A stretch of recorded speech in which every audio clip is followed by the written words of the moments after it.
accountability and to prevent recurrent shortages. 4. The intervention being considered or implemented to strengthen the overall supply chain and improve accessibility to essential medicine in Turkana County. Thank you, Mr. Speaker, sir.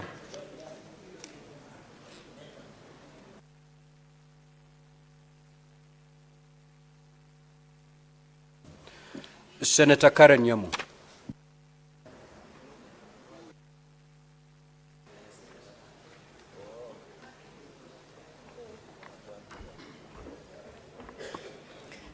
Thank you, Mr. Speaker. I rise pursuant to Standing Order 53-1 to seek a statement from the Standing Committee on Health on a matter of countrywide concern regarding the incessant unresolved cases of medical negligence in several private hospitals in the country. Mr. Speaker, in June 2024, 2 doctors in Lake Toktok were facing allegations of negligence regarding the death of a baby born in the facility. Another institution, Omnicare Medical Clinic, operating under the name Body by Design, is under investigation following the death of a patient after a liposuction procedure on October 16, 2024. More recent is the case at Skion Hospital in Imaradaima in May 2025, where the maternity wing was closed due to claims of staff negligence resulting in a stillbirth. The Kenya Medical Practitioners and Dentists Council, KMPDC, has launched formal inquiries to investigate the cases. However, the wheel of justice for this and other families seem to be very slow, as KMPDC is currently managing a backlog of over 150 medical negligence cases. These investigations cover a range of complaints, including misdiagnosis, incorrect treatments, emergency care errors, and failures in diagnosis across health facilities in the country. In the statement, the committee should address the following. 1. The status and preliminary findings of the investigations into the case by the KMPDC, particularly that involving Skion Hospital in Imaradaima. 2. Regulatory actions taken by the Ministry of Health and other agencies in response to incidents, including reports of the number of maternal and infant deaths attributed to medical negligence in both public and private hospitals over the last 5 years. 3. Existing policies and enforcement mechanisms aimed at ensuring quality maternal and other patient care, as well as interventions, including possible sanctions and reforms to prevent recurrence of such incidences in both public and private health facilities, and to ensure justice for the affected families. I thank you, Mr. Speaker.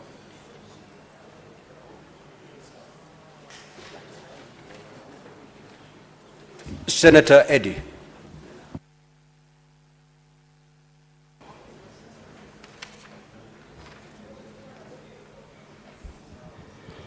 I thank you, Mr. Speaker, for giving me this opportunity. And Mr. Speaker, with a very heavy heart and a bleeding soul, Mr. Speaker, I request for a statement on the unfortunate death of Albert Omondi Ojwang while under police custody. Mr. Speaker, sir, I rise pursuant to Standing Order 53-1 to seek a statement from the Standing Committee of National Security, Defense and Foreign Relations on a matter of national concern regarding the tragic death of Mr. Albert Omondi Ojwang, a resident of both Migori County and Homa Bay counties, under police custody. Mr. Speaker, sir, the death of Mr. Ojwang has caused widespread grief and outrage within the country. The late Mr. Juang sustained fatal head injuries while in police custody at the Central Police Station in Nairobi, following his arrest by the police officers in Homa Bay County, raising serious questions about the police brutality, abuse of authority, and the lack of immediate accountability by the responsible officers. Therefore, Mr. Speaker, in this statement, the committee should address the following: the circumstances that led to the death of Mr. Albert Ojwang Omondi, including a detailed account of the events surrounding his fatal injuries. Secondly, Mr. Speaker, in the statement, the committee should address actions that have been taken by the National Police Service and Independent Police Oversight Authority, IPOA, to investigate the incident, including whether any officers involved have not only been interdicted, but also subjected to disciplinary or criminal proceedings.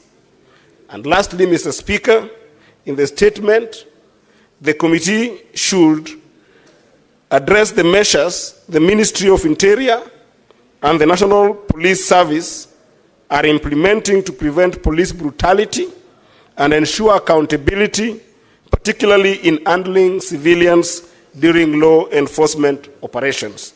I thank you, Mr. Speaker. Now, honorable senators, I will allow comments for not more than 30 minutes. What is your issue, Senator for Kilifi? Asante mstahiki Spika. Mstahiki Spika, nakubaliana na wewe kabisa, lakini nilikuwa nasema ya kwamba kwa sababu hoja hii ama majadiliano haya ambayo ameyaleta huyu ndugu yangu Eddie ni ya muhimu sana kwa taifa letu la Kenya. Kwa hivi sasa tumeweza kumpoteza mmoja wa Kenya na katika hali tetesi, na ingekuwa bora zaidi ikiwa kabla hatujaenda kwa mambo mengine yoyote katika bunge. Najua katika orodha zetu tuko na mambo mengine ambayo pia lazima tuyafuate, lakini kwa hivi sasa, kwa sababu hili ni jambo la muhimu na jambo la kitaifa na linahusika na kitengo ambacho ni cha polisi ambacho kimefanya kitendo kama hicho, ingekuwa bora zaidi bunge hili la Senate likipewa nafasi kujadiliana sasa hivi, ikiwa itawezekana, Bwana Speaker. Ningeomba. Asante. But Senator for Kilifi County, I thought that's exactly what I was going to do, giving honorable senators time to comment on not just that statement, but on any of the statements that have been read out. In the event that the 30 minutes,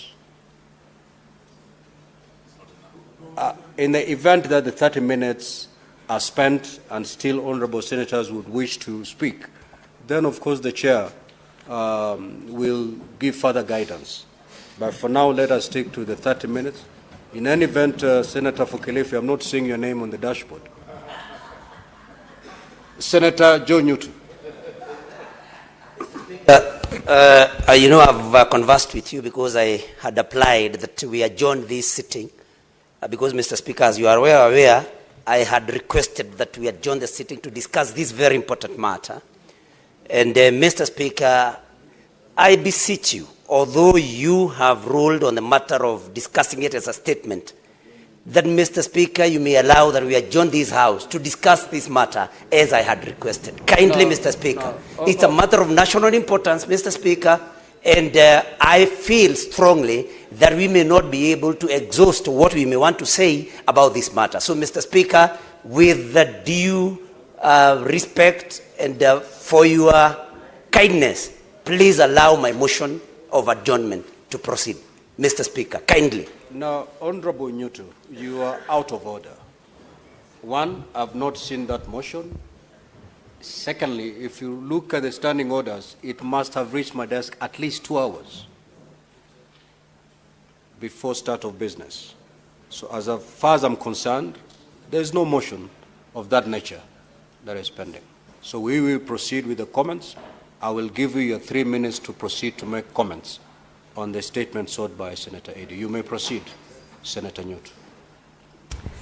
Thank you, Mr. Speaker. You know where I come from. We say that rules can even lead to uprooting of coffee. And so I abide by your rules, Mr. Speaker.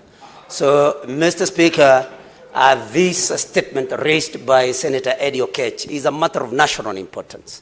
And Mr. Speaker, it becomes even more grievous because the complainant is the Deputy Inspector General of the Police, and that is Lagat, who, Mr. Speaker, has been reported to be perpetrating violation of human rights, Mr. Speaker.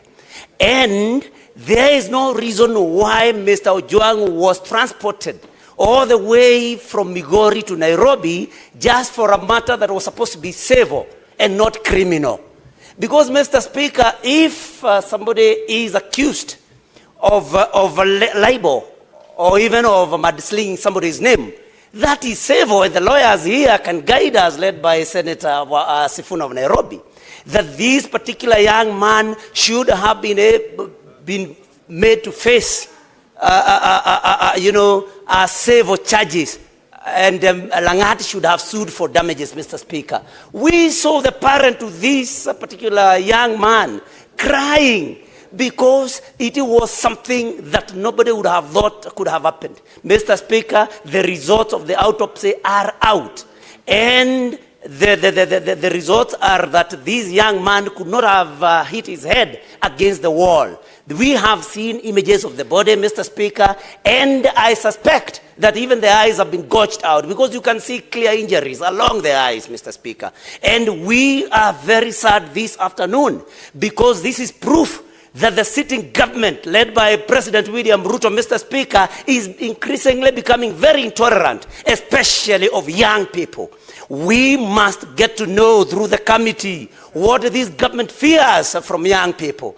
All the way from Jerry, who just made a platform where people were supposed to express their feelings about the budget. All the way again to Buteregaos, Mr. Speaker. And it is not lost on us what happened a few years ago at Langata Road Primary School, Mr. Speaker, where some young pupils were tear-gassed when they were fighting against the grabbing of their playfield, Mr. Speaker. And so we must condemn this. And Mr. Speaker, as I conclude, I want to say that the blood of Albert Ojwang, the blood of all the Gen Zs that have been killed by this government will haunt this government forever. And this government has a leader by the name William Ruto. He should come out and fire DIG Lagat, Mr. Speaker, before we proceed on anything else. Mr. Speaker, this is a matter that must be taken very seriously, and the committee that comes should invite that Ojwang, that DIG Lagat, whether he will be in the... Senator Osotsi. Thank you, Mr. Speaker. Allow me also to contribute to the statement by Senator Eddy and to say that clearly, Mr. Speaker, something is wrong with what happened to this young man, Albert Ojwang. And this country requires answers, because a postmortem that has been done so far, it indicates that this young man died out of neck compression, and those injuries were inflicted through torture. So we require to get proper answers from the police, and I also want to agree with the position that by now, instead of terminating the services of junior policemen, we want to see senior police officers, the Director General, the Deputy Director General, and even the Director General should resign or they should be fired by the President. Mr. Speaker, my party, where I am the Deputy Party Leader, we signed an MOU with UDA. One of the things we agreed was that we are not going to have abductions and killings like this one. Mr. Speaker, if we do not get proper answers from UDA's side, we will consider this as a material breach of the MOU we have with the UDA. ODM, we are very serious about this. Mr. Speaker, I am talking as a deputy party leader of ODM.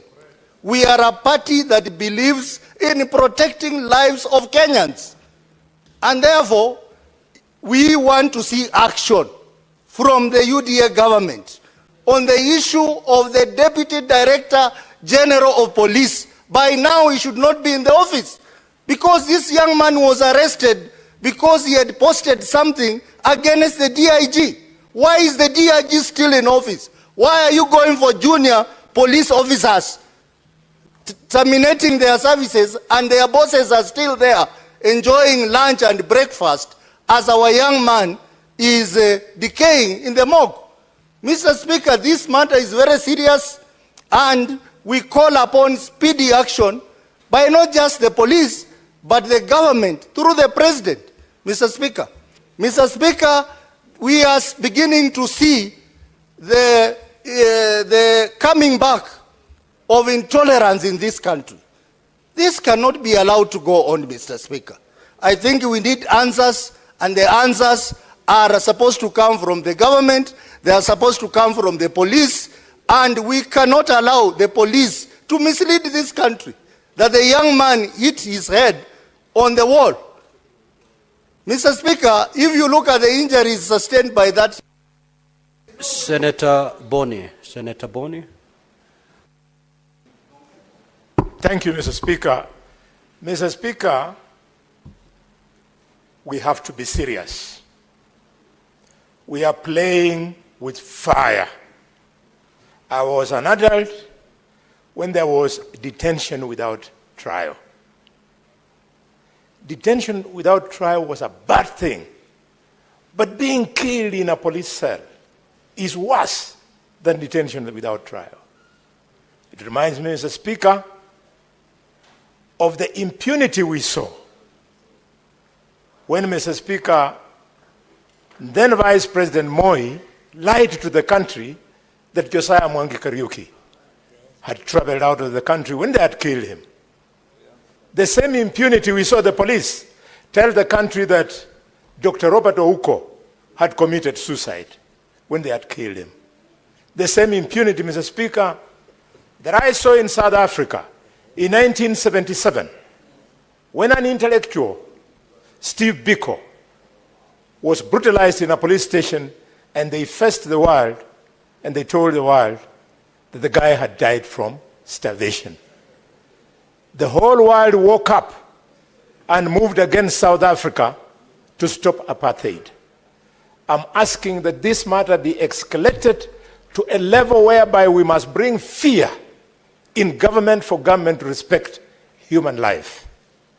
Mr. Speaker, it is not enough to ask that the Deputy Inspector General resigns.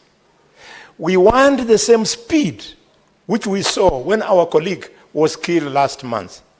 When arrests were made, we want Mr. Eliud Lagat to be arrested so that he can write a statement from a police station for it to be clearer to him that he has a responsibility.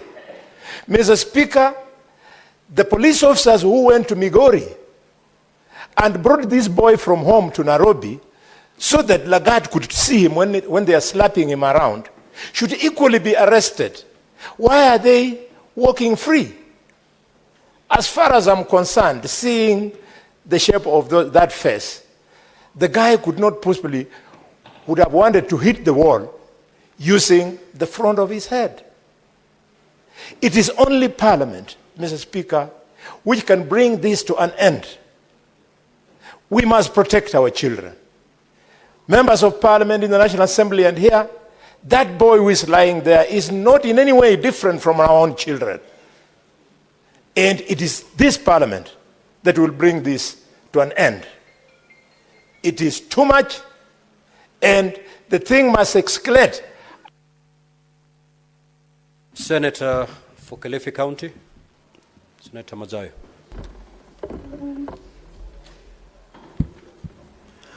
Asante mstahiki Spika. Mstahiki Spika, jambo la kwanza ni kwamba nasema pole kwa ile jamii ambayo imepoteza yule kijana Albert Ojwang. Zaidi sana tukiangalia, tunaweza kumwambia pole sana baba yake, ambaye alikuwa huyu ni mtoto wake alipekee wa kuzaliwa peke yake, na ambaye alikuwa baba yake alikuwa na nia ya kwamba mtoto wake atafaulu katika maisha. Ndio sababu yeye akawa anafanya kazi ya mawe ya kuchimba na kukata mawe akiweza kumsomesha mtoto wake. Nampatia kongole huyo mzee kwa sababu alisomesha kijana, na kijana hakupoteza ndoto ya baba yake, akawa graduate. Lakini sasa baba yake anasema anataka kuletwa mbele ya huyu mtu anaitwa Lagat, apigwe risasi yeye sasa afariki. Huo ndio uchungu ambao baba yake anasikia saa hizi. Tunakemea sana kifo hichi. Cha pili ni kwamba huyu alikuwa kijana mdogo sana, na yule alikuwa kijana mdogo wa miaka 31. Yule msichana ni umri wa Metho hapa, Senator Metho. Yule kijana alioa kutoka Giriama huko kwetu. Bibi yake ni mtu ambaye sisi tunahusiana. Kwa hiyo kama alikufa yule, aliua shemegi yangu, na yule dadangu sasa atakuwa mjane na ako na mtoto wa mwaka mmoja. Shame on this officer. Aibu kubwa sana ambayo imetokea katika nchi yetu ya Kenya. Kama mimi ningekuwa rais saa hizi, ningekuwa nishafuta watu katika hiyo ofisi. Huyu hafai kuketi ndani ya hiyo ofisi hata dakika moja. Huyu mtu anaitwa Lagat, kwa sababu ameondoa maisha ya kijana mdogo ambaye alikuwa na future katika nchi hii. Na sisi hatutakubali hata kidogo kwamba ifichwe hichi kifo. Wanaanza kusema sasa, kwa sababu yeye ni DIG, anafikiria anaweza kudanganya Wakenya wote. Anasema ati mtu alijigonga na ukuta alafu akaanguka chini akakufa. Kwani alikuwa anacheza mpira yeye huko ndani? Ukuta si mpira, ukuta ni ukuta. Na alafu ukuta hawezi kuua. Hakuna mtu alijigonga ndani ya police cell, otherwise pengine awe amejinyonga. Kwa hiyo Bwana Spika, sisi tunasema ya kwamba kitendo alichofanyiwa huyu jamaa ni hatua lazima ichukuliwe. Hawezi kutoa mtu kutoka huko, upite police station mengi, upite maeneo yote ya mapolisi mpaka umlete hapa Central uje kumbulia hapa ndani. Na hawezi kukataa.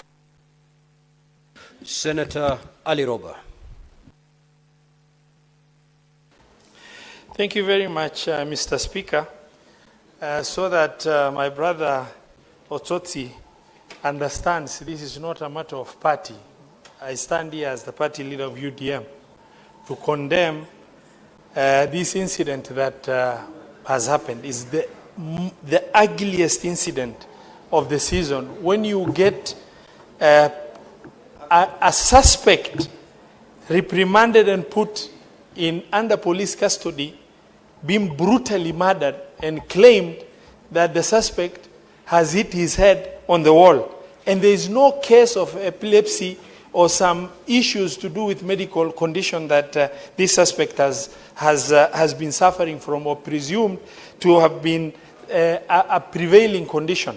Mr. Speaker, sir, suspension of police officers is just the beginning.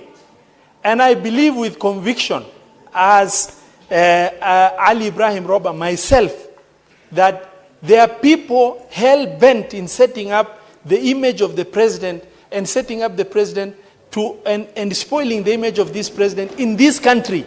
And it seems to be deliberate. The president must act swiftly to make sure that this protection happens. Unless somebody is gifted with thickness, how can you pick somebody, put the person behind bars, and kill the person and start telling the public that the person has hit his head on the wall? This is inconceivable. In this day, age and era, I do not believe it can be something that will have any angle to government position, but rather a complete setup by individuals who are hell-bent at spoiling the image of the president. Mr. Speaker, sir, we demand as parliament, and I believe, just as my brother Senator Kalwale has said, only Parliament can objectively intervene and investigate this issue to logical conclusion. We want to demand a swift action. DCI must establish culpability, and they must pin it to an individual, not the issue of suspending individuals. That is PR exercise. We want a swift action. Otherwise, the people setting up the president should be unearthed, because the issue that is happening is an issue that is image spoiling. Unless, you know, there is a stupidity that cannot be quantified. You cannot do what you have done in a government with democracy like the government of Kenya. Mr. Speaker, sir, no cover-up can be allowed. Justice must be served and justice delivered, and the nation is waiting. Thank you very much, Mr. Speaker. Senator Wambua. I thank you, Mr. Speaker. Mr. Speaker, this is very disturbing. Disturbing, Mr. Speaker, because the question that I ask myself is, what happens if and when a police station becomes a scene of crime? And what happens, Mr. Speaker, if that crime is murder? What is it that we are supposed to do? Mr. Speaker, I hear people saying that we want justice for Albert Omondi Ojwang. But how does justice look for a young man killed in the hands of police officers? What is it that must be done for that young man, the lifeless body of Albert Omondi Ojwang, to receive justice? What exactly is it that, Mr. Speaker, must happen? Mr. Speaker, of late, our country is doing extremely, extremely badly in terms of insecurity. Mr. Speaker, in April, I saw the majority leader confronting the Inspector General of Police over some killings in Narok, in Barkoi. A few weeks ago, Mr. Speaker, 3 people were killed by police in the same area in Narok, Mr. Speaker. Mr. Speaker, what is happening in our country in relation to security? What is it that needs to be fixed? That's a question that we should address ourselves to.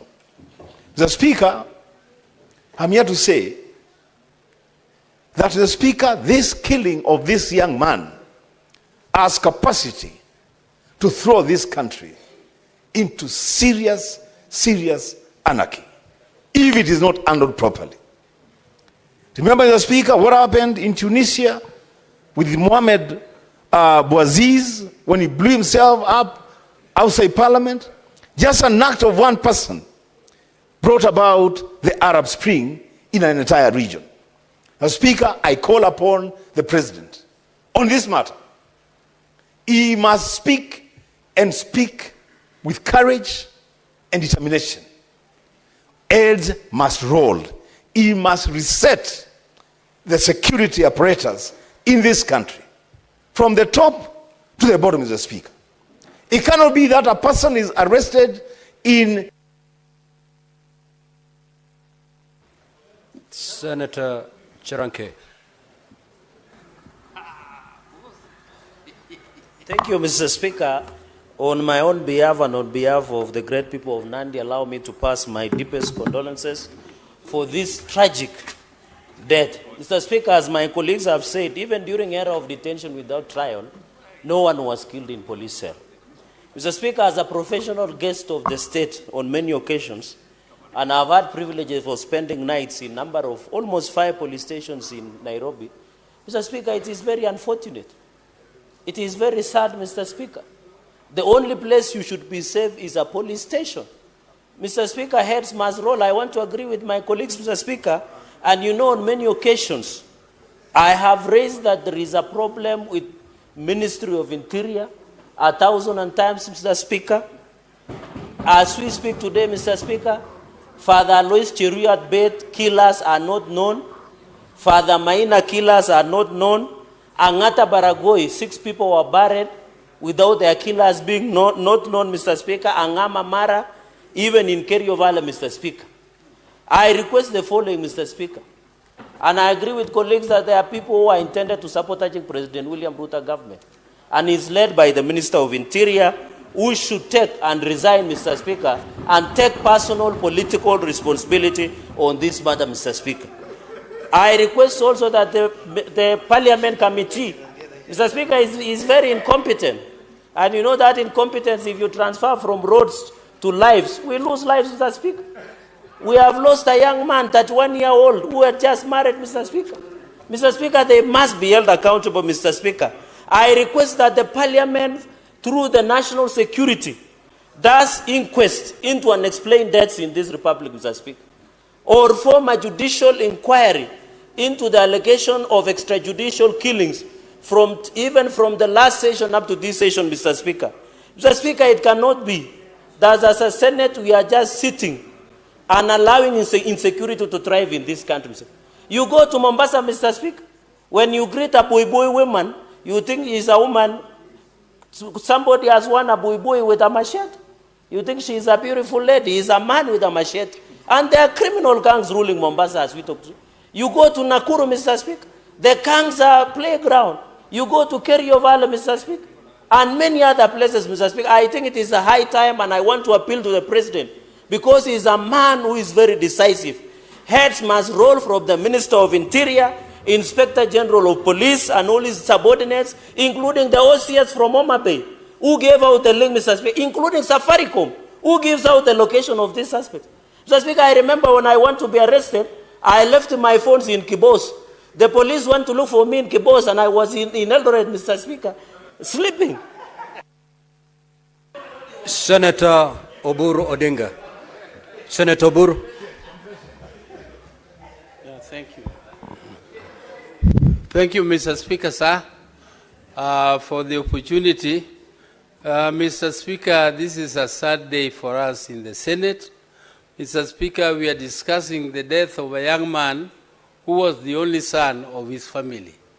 And Mr. Speaker, he has died in a police cell where people are supposed to run for safety. Mr. Speaker, where else do you go if not police station when you feel threatened by anybody? But Mr. Speaker, when you go to a police station and you are killed, Mr. Speaker, this is a very, very serious situation. Mr. Speaker, there's one time in this country where we used to have people who speak their minds. They are picked and you never see them. Sometimes, Mr. Speaker, they are picked and you see them in courts pleading guilty after being tortured in cells. Mr. Speaker, we have been struggling so that these things become a thing of the past. And it is very sad, Mr. Speaker, when we see any injustice rearing its head again. Mr. Speaker, it is not the small boys. It must be the big boys who organize this kind of a thing. Me, I've never heard, Mr. Speaker, I've never heard that somebody can be charged for making somebody infamous. I don't know what a senior police officer, what type of fame a senior police officer wants to be. Where is he going with that fame? And Mr. Speaker, fame is something you can take to a civil court. Somebody does not have to be arrested and put in cell because he has made somebody infamous. Mr. Speaker, I have even seen in this country pictures where people are putting the president in the cells. And they are never arrested, Mr. Speaker. Is this police officer even bigger than the president? Why can he not be arrested and interrogated, Mr. Speaker, if we don't tackle this particular case up to the end, Mr. Speaker? Kenyans will not believe us. Kenyans will not believe that even as leaders we are serious. Because I come from that region. What am I going to tell the people of Homa Bay when I go there? That we are in broad-based government. And I don't explain to them how their son was picked and then put in some police cell where there are many police cells, Mr. Speaker, on the way from Oyugis. From Oyugis, there is a police cell there in Oyugis, there's a police cell in Homa Bay, there's police cell in Kisii, there's a police cell in Kisumu. There are so many police cells around there, Mr. Speaker. Why this particular police state? Senator Murango. Asante sana mstahiki Spika kwa nafasi ya kuongelea jambo la kusitikisha kuhusu kijana Albert Ojwang. Jambo la kushangaza mstahiki Spika, hata kama sisi ni wanasesere, hata kama kwa Kenya ni vikaragosi, hakuna venye tungeambia kwamba yule kijana alikuja akajipigisha ukuta hapa Nairobi. Kusema ya kwamba Homa Bay hakuna nyuta, hakuna ukuta. Ukuta alipata Nairobi na akakuja akapiga ukuta akafa. Mstahiki Spika, kivuli cha fimbo hakiwezi kuficha mtu jua. Na hata watu wajaribu kuficha hili jambo namna gani, lazima litakuja kutokea wazi. Juzi niliona ya kwamba maafisa wakuu katika idara ya polisi wakisema wale wandogo wao ndo walifanya hiyo kitendo. Lakini mstahiki Spika, samaki wote hunuka lakini walimshuku kambare. Kama kuna harufu, kama kuna mwozo, ni lazima ya polisi kuanzia juu mpaka chini. Na kwa hivyo waisema kwamba wale wandogo peke yao ndo walifanya hiki kitendo. Mstahiki Spika, tunaona kama ningekuwa ni mbwenyenye amewawa, kungekuwa na watu tayari wamekamatwa. Na kuna msemo moja Kiswahili unasema kwamba maskini hedi mkele, na hata angenda mkele akapakia jahazi mchele tele, urudi na upele. Kifo cha Ojwang kinafaa kuwa venye hatua inachukuliwa wakati wandosi wanawawa, hata huyu kijana nafaa kuangaliwa na mambo yake ichunguzwe. Lakini unajua mstahiki Spika, ukiona kesi inakaa sana katika kasri ya mfarume, ujue kwamba tajiri ana makosa. Hii kesi ya huyu kijana venye imekuwa ikizungushwa, inaonekana kwamba kuna wandosi fulani ambao wako na makosa. Na tusifanye hili jambo likawa ni jambo la kisiasa mstahiki Spika. Lakini iko siku ukiona kivuli cha mtu mfupi kimeanza kuwa kirefu, jua kuna kucha ama ni machweo. Siku moja machweo itakuja kutufikia. Kwa hivyo ningeomba serikali, taasisi za usalama kuhakikisha kuvalia njuga swala hili, kuhakikisha ya kwamba Ojwang isiwe tu kwamba itakuwa ni takwimu ya mtu mwingine amepotea na hakuna kitu imefanyika. Asante sana mstahiki Spika. Senator Mogeni. Mr. Speaker, as we address Kenyans this afternoon, a postmortem report that has just come out says the late Ojwang was killed due to neck compression, meaning he was squeezed with an intention of being killed. That he suffered soft tissue injuries spread all over the body, meaning a gang inside a police cell in the Republic of Kenya was used to murder this young boy. And then he had head injuries. The conclusion, Mr. Speaker, from 5 pathologists associate these injuries with external forces inflicted in keeping with assault. Mr. Speaker, you are a lawyer. Assault means, Mr. Speaker, that in the Republic of Kenya, we have police officers who arrest citizens, assault them, murder them, and we are behaving like it's normal. Speaking for 3 minutes in the Senate of the Republic of Kenya. Mr. Speaker, this is a serious matter. This is a matter that can bring a revolution, Mr. Speaker.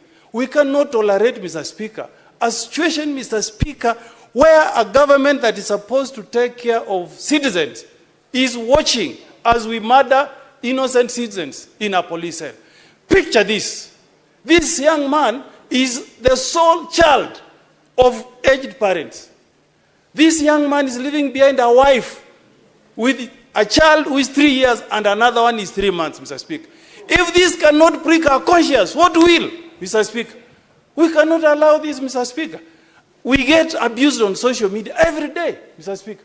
I've even seen occasions where even the president himself, Mr. Speaker, has faced attack on social media, Mr. Speaker. But you don't react by murdering people, Mr. Speaker. Mr. Speaker, I'm asking the Security Committee tomorrow, not the day after tomorrow. Mr. Speaker, tomorrow we need all heads of security agencies before this house, Mr. Speaker, for an explanation. If not, Mr. Speaker, we have no reason why we should speak as people who have been elected to represent the people. There cannot be a case like this, Mr. Speaker, in a country that is democratic, that is independent, Mr. Speaker. Mr. Speaker, I'm speaking with a lot of anger because I'm a father, Mr. Speaker. How would you feel if it was you, Senator? Picture yourself, your child being arrested all the way from Nyanza, brought to Nairobi and killed in a police station. If that had happened, Oburu Odinga, he will not be here, Mr. Speaker. Even Raila Odinga will not be alive today if successive governments behave the way we are behaving, Mr. Speaker. These are extraordinary times, Mr. Speaker. At the end of this statement, Mr. Speaker, we expect you to issue directive that... Senator Nyamu. You've been given. Change your mind. Mr. Speaker, thank you, Mr. Speaker, for this opportunity. Mr. Speaker, the images of that young man's father crying, holding a title deed that he had brought all the way to bail out his son are haunting this country. We cannot shake off those images. They keep recurring in our minds, Mr. Speaker. And you can imagine what is building up in Kenyans right now. What is shocking, Mr. Speaker, is that even after driving him 400 kilometers from Kisumu, he was not booked in the occurrence book, even as he lay in the cells. That in itself is a red flag that points at the intentions of the officers who arrested him. As we speak, police officers concerned have been indicted. What that means is that as much as they will not continue to carry out their duties, they will continue to earn half their salary. Mr. Speaker, that is dancing on the grave of that young man. We want those police officers implicated discontinued from police service immediately. We want them to take a plea. We want them to be charged. And the complainant, who is a DIG of police, we are very disappointed. We are embarrassed that you are so intolerant. Mr. Speaker, right now I am trending because I goofed, maybe, by politicizing the matter. I have been trolled, but I have not. I cannot fathom getting such anger to an extent of even trying to be vengeful with anyone who is trolling me, for example. Mr. Speaker,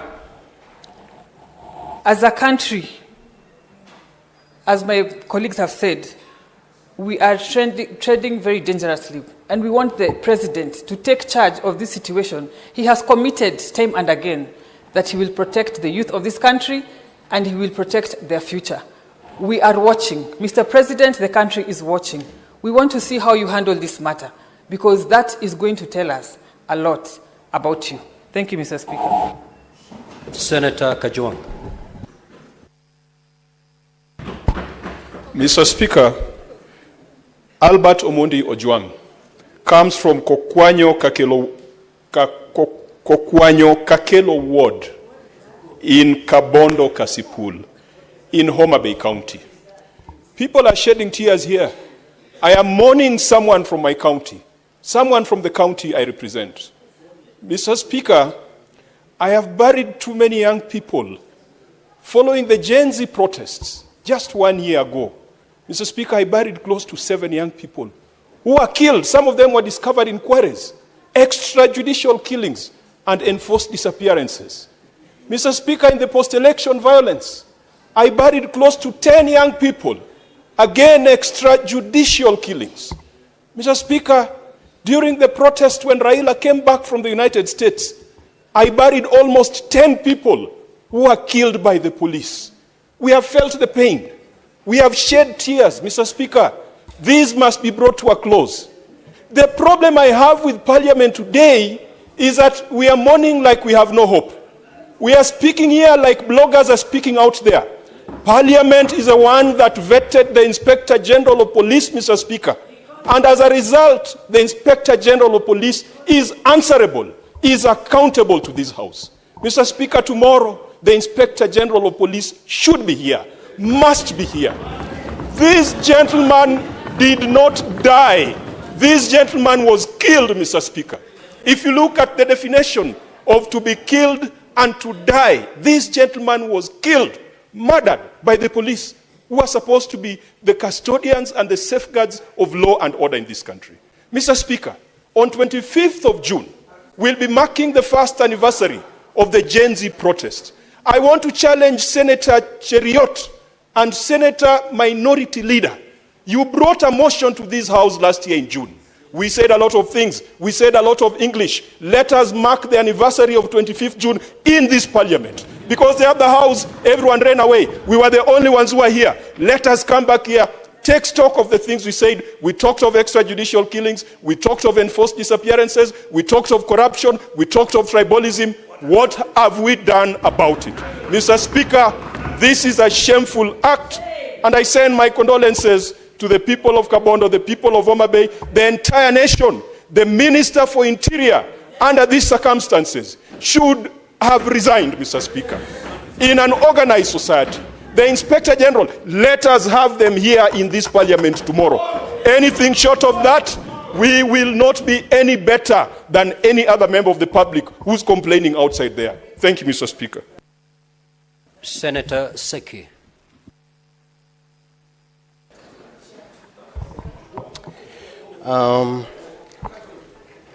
Thank you so much, Honorable Speaker. I also want to bring my heartfelt condolences to the family of Albert Ojwang and the entire nation when we have a very sad day today. Honorable Speaker, it is true, we don't know where to start and we don't know what to say. Because if a young man, Ojwang, can die in a police cell with an excuse of committing suicide, and people would dare to say that, and we have a number of Kenyans who have died in the hands of police, Honorable Speaker, remembering the Angata Barikoi citizens who died in the hands of the police with a bullet. Just recently we had a number of members of the community of Majimoto in Narok again who died in the hands of police with bullets. Just recently, a day ago, in Nakuru, somebody was shot. Honorable Speaker, I think this one is becoming too much to Kenyans to bear this.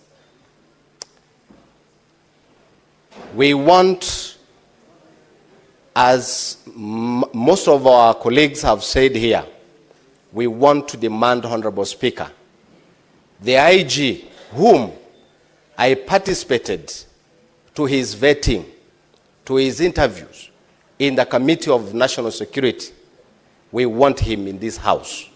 We want to demand him not later than tomorrow, so that we're able to ask him, because the responsibility stands and the buck stops at him. And the President should also take this, because everything is the commander of the armed forces. He needs to take responsibility on the same, because we cannot keep having Kenyans dying in his watch and there is no action. Honorable Speaker, I want to stand on that, but I want also to support this statement fully, and action must be taken. Thank you, Honorable Speaker. Senator Mwaruma. Asante Mheshimiwa Spika kwa hii fursa umenipa ili kuchangia hii hoja ya kifo cha Albert Ojwang.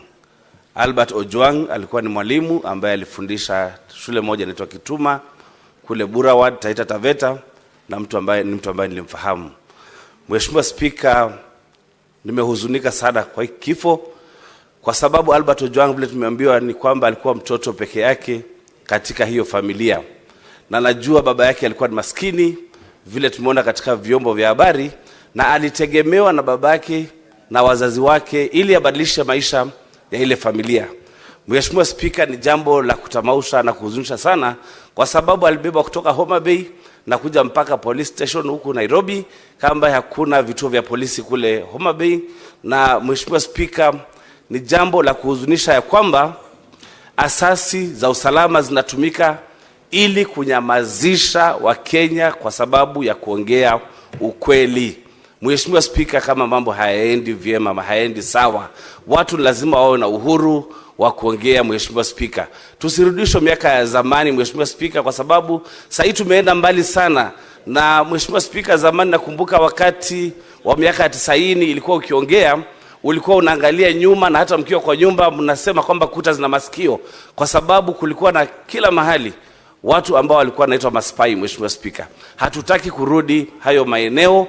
Mheshimiwa Spika, ni lazima uchunguzi ufanywe vizuri. Mheshimiwa Spika, katika hii nyumba nilileta statement Mheshimiwa Spika, ambayo haijapata suluhu bado, haijapata majibu bado, ya mtu ambaye aliuawa kule kwetu Veruga ndani ya mikono ya polisi akiwa seli. Mheshimiwa Spika, Mwangoji wameeliza aliuawa pia, na mpaka saa hizi Mheshimiwa Spika, kamati husika haijaleta ripoti kamili, na ningependa kushinikiza Mheshimiwa Spika kwamba hiyo ripoti iletwe ili tujue Mwangoji alifanya nini, alifanya makosa gani, na ni kitendo gani kilifanywa na wale polisi ili yeye kufa katika mikono ya polisi. Mheshimiwa Spika, lazima hili swala liangaliwe kwa undani, lakini Mheshimiwa Spika, ningependa kusema Wakenya wasinyamaze wakati kuna mambo ya wakashifu, kwa sababu ni haki yao ya kuongea, na ni haki yao baada ya wameongea walindwe. Si kusema kwamba ukiongea ukweli kwamba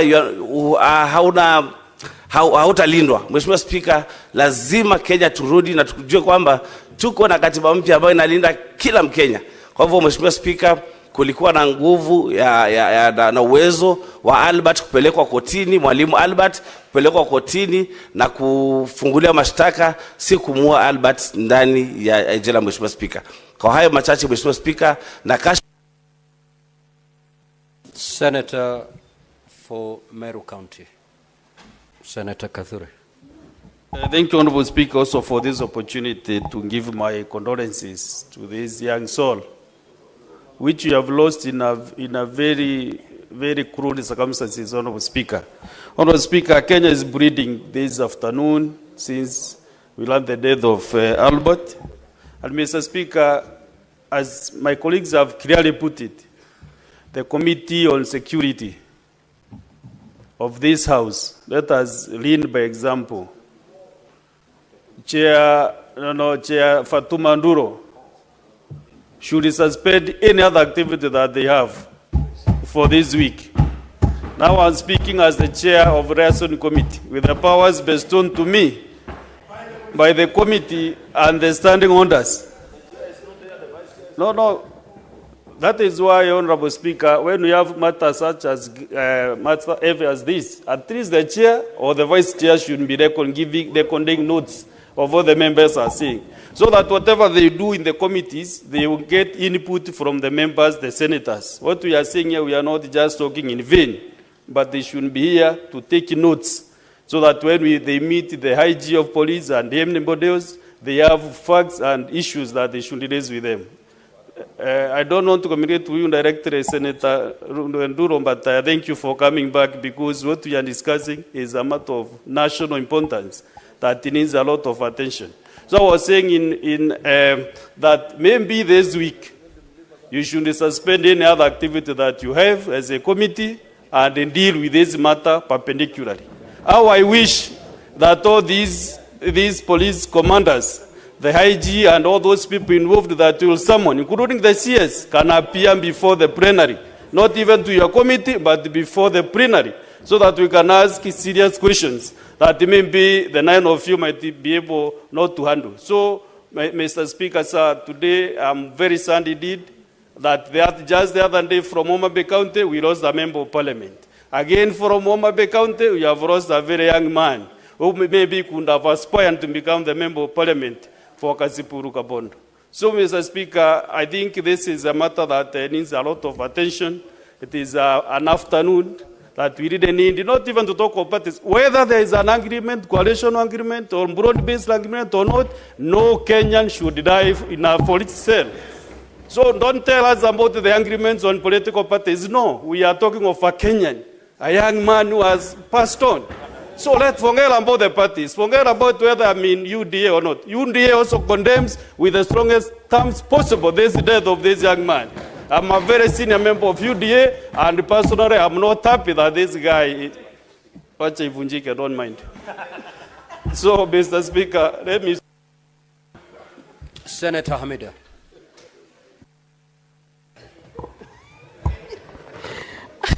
Thank you, Mr. Speaker. It is sad indeed, Mr. Speaker. I am deeply saddened by Albert's death.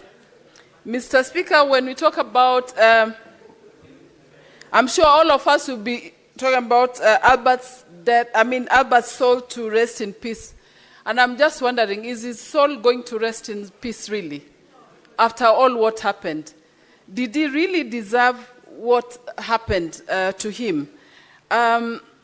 Freedom of expression, Mr. Speaker, must never be a death sentence. It shouldn't. And you can imagine a young life that has been lost. It is sad indeed. We call for a thorough investigation, Mr. Speaker. Albert's voice should not be silenced. I feel strongly, and I really appeal for justice, Mr. Speaker. The OCS, I hear the OCS has been interdicted, but does that mean anything? Does it really mean anything? He has just been, the story remains the same. It is sad indeed. It is devastating for this loss of a young life. Mr. Speaker, I feel that let us just stand by justice. It is painful, Mr. Speaker, as I speak. I don't have words for such. For someone just to be in a cell and died suddenly, with a lot of story and banging his head. I feel, the story does not add up in any way, Mr. Speaker. By justice delayed, Mr. Speaker, we say it's justice denied. Can this story, like we said, can it be done as soon as possible? Can it be tomorrow, not even if not today, Mr. Speaker? I stand with the family, and I feel the pain, and we hope that his soul is going to rest in peace only after the justice has been done. I feel my heart goes to the family of Albert, Mr. Speaker. I support my colleagues. Mr. Speaker, seriously, I don't know. I am so deeply saddened. I feel so pained that I don't know how to express myself in this one, Mr. Speaker. May his family have strength and comfort, go through strength and comfort during this time for the loss of their son.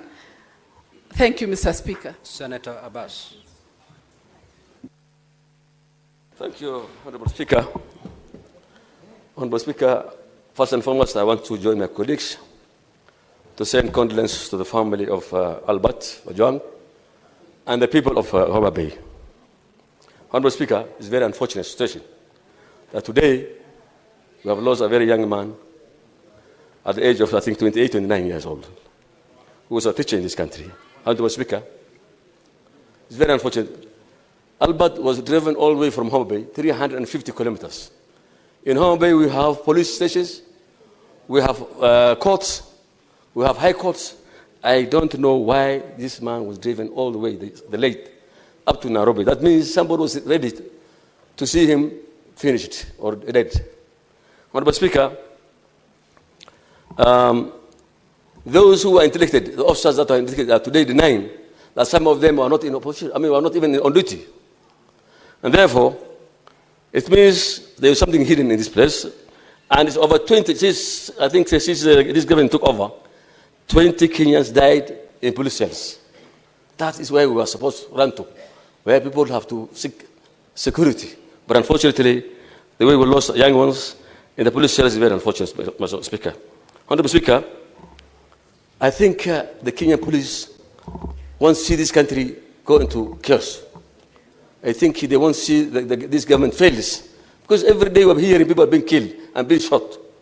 The police, I think, are going slow to show the world that they won't see the current government is not in support of their life or whatever. I don't know what's the problem. However, my Honorable Speaker, if this has happened, I think the highest leader of the security must resign in this country. That is the minister, the PS, and the CIG should all resign to show that this matter must stop. Not only suspending police officers who are very junior officers. Honorable Speaker, if the government feels they cannot tolerate comments, this guy only tweeted something, then these social things like TikTok and WhatsApp, this should be banned in this country now instead of killing young men. I think that's the only best way. If you cannot tolerate comments, then they should buy the social ethics. Honorable Speaker, finally, I want to request you, in solidarity with the family, through you, Honorable Speaker, this House will observe 1 minute silence in support of the family. Thank you so much.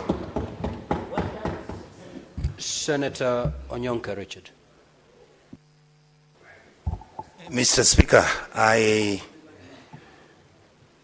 with a lot of humility, accept the possibility that you have allowed me to vent on this matter. And I want my colleagues in this House to listen to me carefully.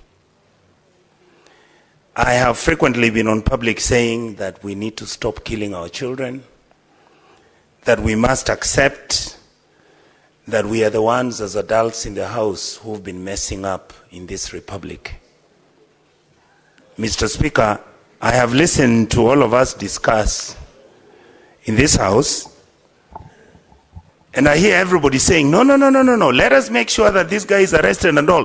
What was Ojwang discussing that made this man kill him? It's corruption.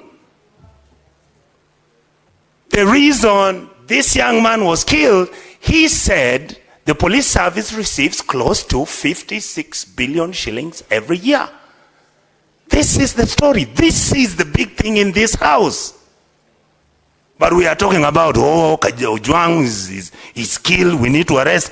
This country of ours has to be fixed. And you are the people to fix it. And you are refusing to fix it. Because we are part and parcel of the mess of our country.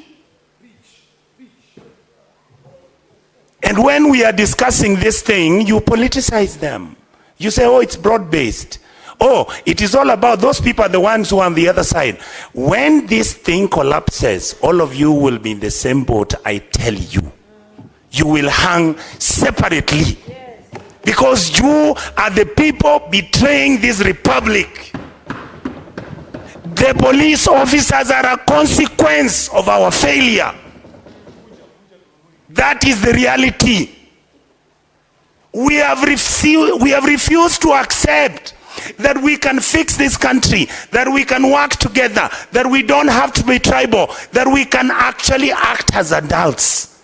But we behave like children when everybody outside is crying, saying, where are the adults in the House? I beg you people, let us sit and fix our country. What you see happening to Ojwang is a consequence of a failed system. Thank you, Mr. Speaker. Senator Chuter. Asante sana Mheshimiwa Spika.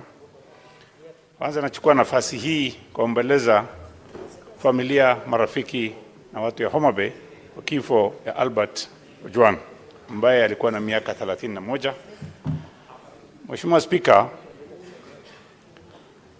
leo ukiendesha gari ukikimbizwa na wakora, mahali utaenda kwanza kukimbilia uokoe maisha yako ni police station.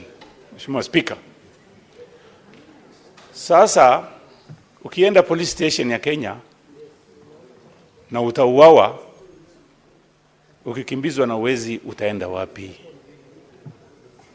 Hauna mahali pa kwenda, kwa sababu mahali unakimbizwa iko kifo, mahali unaenda pia iko kifo. Hiyo ndio maisha tuko nayo leo. Mheshimiwa Spika, askari iko Kenya ni 1,108 askari polisi na askari ya utawala. Mheshimiwa Spika, mimi nikisimama hapa nikiwakilisha Marsabit, sitaki kulaumu polisi wote. Siku 5 iliyopita, mahali inaitwa Loyangalani Lake Turkana, Marsabit County, watu 4 waliuawa. Napeana pole kwa hiyo familia. Kama polisi wanaitwa QRU, Quick Response Unit, hawajafika huko, saa hizi watu karibu 100 wamekufa. Nataka kupongeza polisi vile walifanya kazi hapo. Mheshimiwa Spika, miaka ya 1990, leo Governor Orengo alikuja mbele yetu. Yeye alikuwa juu ya Toyota Stout akitafuta constitution mpya. Na kama siku angekufa, hiyo constitution hatungepata. Kwa hivyo ni mzuri serikali ivumilie kelele ya wananchi na Gen Z. Mheshimiwa Spika, nataka kusema hivi. Kuna watu wanasema kuna broad based government na wanataka kulaumu Rais Mheshimiwa Ruto. Kama wewe uko kwa hiyo serikali, kwa nini unalaumu Ruto? Wewe umeingia kwa serikali, uko ndani, kwa nini unasema Ruto, Ruto, Ruto? Si ufanya kitu hata wewe, kwa sababu umeingia kwa serikali, umepatiwa waziri, umepatiwa pesa, umepatiwa kitu, mnataka hizo zote mnapata. Usikae huko ndani halafu unajifanya kama uko nje. Ukiona mambo mabaya unalaumu serikali, ukiona mambo mazuri unasema tuko kwa serikali. Waacha ku double deal. Kaa ndani ama kaa nje. Ukikaa ndani waacha kulaumu serikali. Wewe fanya kazi hiyo. Unasema rais anafanya Senator Catherine.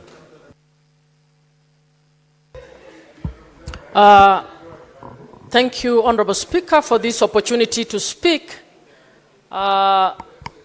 Speaker, this matter is grave.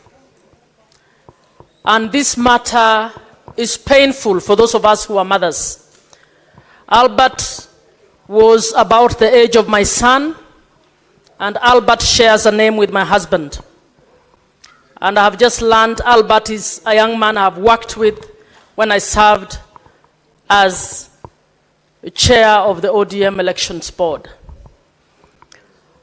Mr. Speaker, what has happened is serious. And in my view, if not taken seriously, it may very well be the last straw. And I think we need to take this seriously. And honorable colleagues, even as we commend, even as we plan, Honorable Speaker, can you ask Omtata and Kajuang to tone their voices? Even as we plan to call the IG, honorable colleagues, I want to ask you, is IG capable of investigating this case? I don't think he's capable of investigating this case. Mr. Speaker, I think the DIG need to do this country a favor. He needs to resign. As the first step of showing respect to the family of Albert Ojwang, the DIG needs to resign. He doesn't even need to go through the process of being fired. Mr. Speaker, secondly, I don't think the IG is capable of investigating this case because it is his number 2 who was supposed to be a complainant over a freedom of expression issue. I'm asking that we consider this matter being guided as an inquest so that somebody other than the IG or the DIG deals with this matter. And I'm asking colleagues to put their heads together to seriously consider so that we can get justice for this family. And for those of you who are able, who are close to the president, please give him this advice. This may very well be the last straw in this country. I think it is sad for this family. No, I'm not threatening anybody. It is sad for this nation, and it is painful. Anybody who is a mother, anybody who is a father feels that this is not acceptable. Senator Methu. Thank you very much, Mr. Speaker, sir. Thank you very much, Mr. Speaker, sir. I'm being disrupted by my cousin, Senator Sifuna. Mr. Speaker, if the tears of the father of Albert Ojwang do not prick the concerns of the members of this House, Honorable Speaker, I do not understand what will ever prick our concerns. Honorable Speaker, I must also inform the House that I went to school with Albert Ojwang at Pwani University. When I graduated in 2017, he was a first year. Mr. Speaker, how fragile are the egos of the people who have been tasked with the security apparatus of this republic, that a person of the stature of the Deputy Inspector General, who has a training, and I've seen that he has a master's in counter-terrorism, a man who is trained to deal with terrorists, cannot deal with just a Facebook post, Honorable Speaker, that he had to send for this young man on a weekend. Mr. Speaker, there is no record that Albert Ojwang was summoned to appear in any police station and he said no. He was being arrested on a weekend. His parents were there, actually, Mr. Speaker. Their father was coming to Nairobi with the title to come and secure the bond or the bail of his son, only to be given the body of his son in a body bag, Honorable Speaker.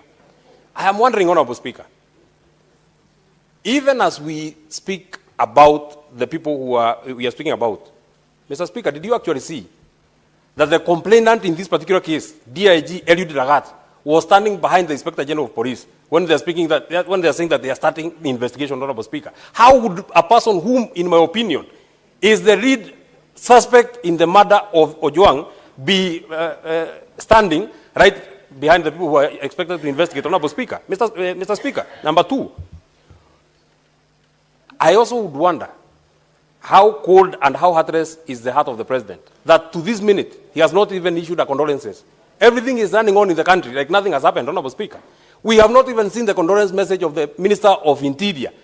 If the president wants the young people to actually believe that he loves them, as he has been saying, Honorable Speaker, he must crack the whip on this person, Eliud Lagat. And I would ask, Mr. Speaker, who is this person that is protecting Eliud Lagat? How powerful is Eliud Lagat that he has or can commit a crime of this magnitude, Honorable Speaker, and continue serving as the Deputy Inspector General of Police, Honorable Speaker? Even as we require them to come to the House, him should have done this country a favor by resigning. In a democracy that is working, Honorable Speaker, Eliud Lagat cannot and should not be serving as the Deputy Inspector General of Police, Honorable Speaker. Finally, the life of Ojwang is as important as the life of Ongondowere, Honorable Speaker. In 2 days, the PS for Internal Interior was giving an update of what has happened, including the arrest of suspects. Senator Isaboy.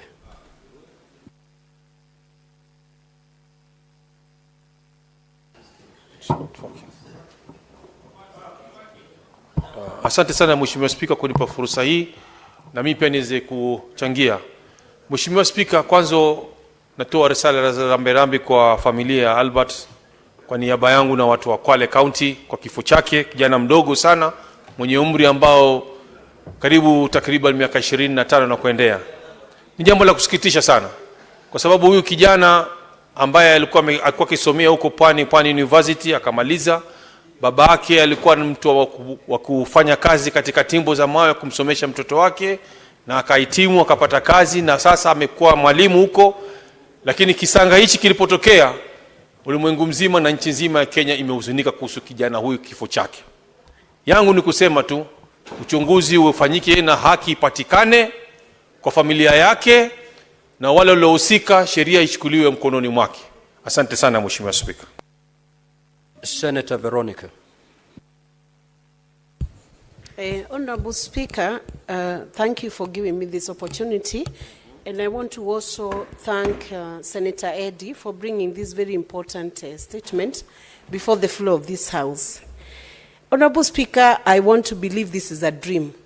I have never imagined in my whole life, even as a trained advocate, that an accused person, accused of a misdemeanor, not a felony, not a category of an offense, which is so serious, and there would not be even a justification for any suspect charged with a serious offense to be killed within the precincts of a police station.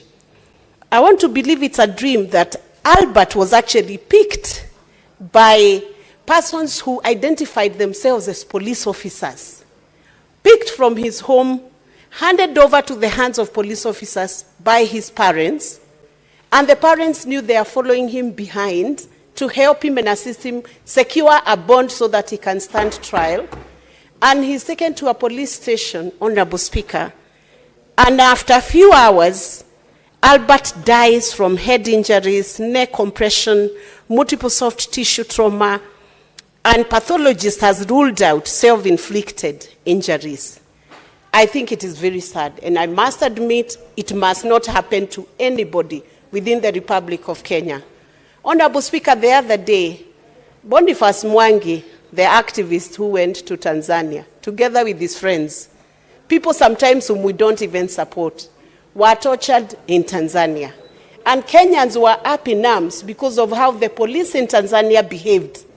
How much more, Honorable Speaker, when Kenya is the lead in matters democracy, in matters of expression, political expression, how much more responsibility must the police take to deal with suspects within the constitutional parameters that they are given in the Republic of Kenya?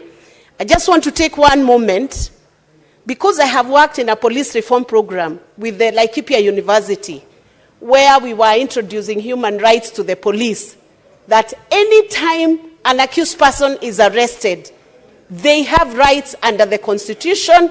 The Bill of Rights defends them, and I want to condemn in the strongest terms possible the killing of Albert Ojwang within the precincts of a police cell. It's embarrassing, and whoever did it is actually sabotaging the government of the day.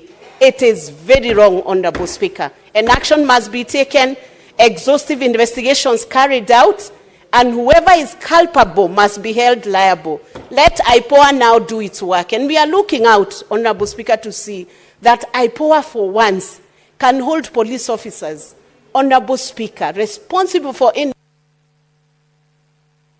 Senator Beatrice Akinyi. Honorable Speaker, a country that kills its young people is a country that kills its future. Honorable Speaker, just the last 1 week, I was here as a proud leader from Homa Bay County. And Honorable Speaker, I shared with this House our happiness from the celebration of Madaraka in Homa Bay County. But this morning, Honorable Speaker, I asked myself, was this the celebration we had in Homa Bay County on the 1st of June, Honorable Speaker? Is this the aftermath of what we've gotten from that celebration? Honorable Speaker, even all the developments we counted and I counted here is not equal to the life of one young man called Albert Omondi. Honorable Speaker, this morning, as I was having breakfast, just a brief breakfast with my son, I saw a young man shed tears over this death, Honorable Speaker. And my son preciously asked me, Mom, why do we as a country make 2 steps ahead and then we make 5 steps going back? Honorable Speaker, I want to ask the President that, Mr. President, who is this who is keen on tarnishing the image of this country? Are you not able to deal with that person? And Honorable Speaker, I've heard a number of politicians make statements since the death of Albert, and a number of them are sorting themselves across the board. I want to tell them, Mr. Speaker, sir, that over this, keep your sentiments away because a life has been lost. Honorable Speaker, I speak as a parent. Why are we on some of these seats, including any seat anybody has, if we cannot face such challenges? Honorable Speaker, let us allow our young people to grow. If you cannot fathom any challenge, Honorable Speaker, don't go for any seat. But the President must just address this, Honorable Speaker. I think it is by design that after the celebration of Madaraka in Homa Bay, somebody wants us to just shed some darkness in this country. Honorable Speaker, let us move forward. We have been told of a young man who could have committed suicide. This is the only country where we saw a... Senator Karungo Tsangwa. Thank you very much, Mr. Speaker. I'm equally sad, Mr. Speaker, as we discuss this issue of a lost soul. But one, Pastor Martin Niemoller from Germany said, Mr. Speaker, first they came for the socialist. I did not say anything because I was not a socialist. Then they came for the trade unionist. I did not say anything because I was not a trade unionist. Then they came for the Jews. I did not say anything because I was not a Jew. Then they came for me, and there was no one to speak for me. Mr. Speaker, as a country and as the Senate, we are all affected. We are all affected, not just as a nation. We are affected as people who have been entrusted to take care of the people, Mr. Speaker. Even the government pathologist who has been going through or conducting postmortems on such cases has even been affected, Mr. Speaker, saying a relative brought on a table for him to check what killed him, Mr. Speaker.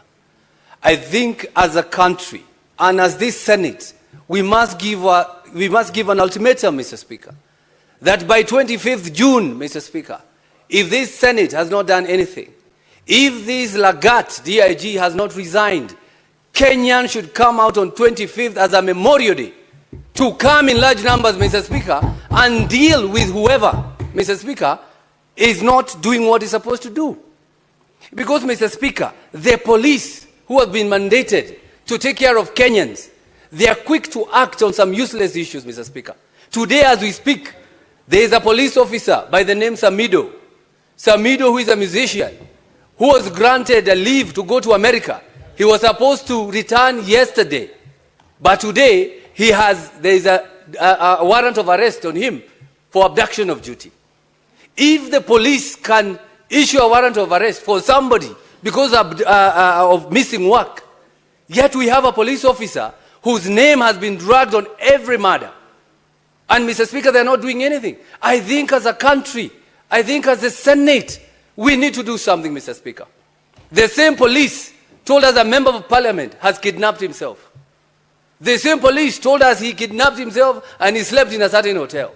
The same police, but we did nothing, Mr. Speaker, because he does not come from our region. Today, the same police are saying the guy, the Albert Ojwang, hit his head on the wall, Mr. Speaker. The same police. At least we can say we're here now discussing issues because we have been all affected by the death of Albert Ojwang, Mr. Speaker. Senator Kavindu.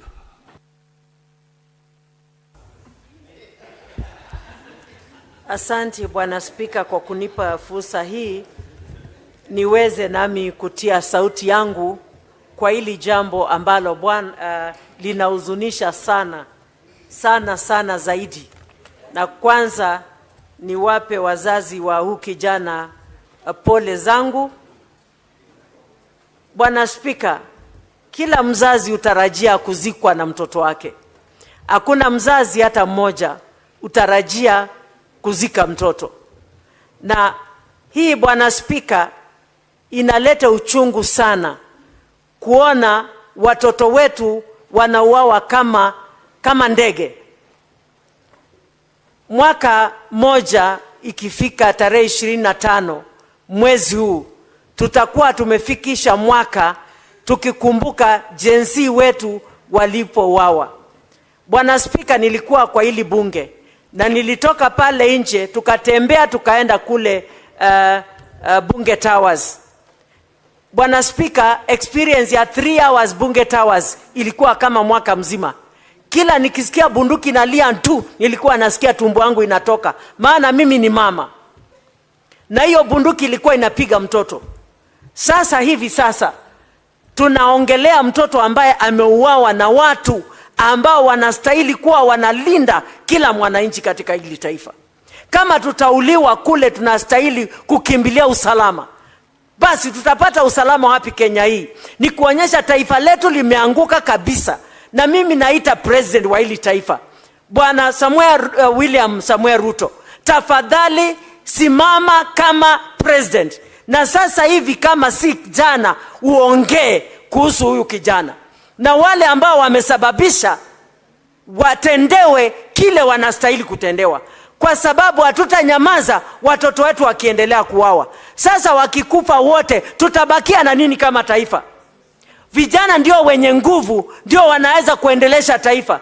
Tukizidi kuwaua, ni wapi tutapata wengine wa kuendelesha taifa hili?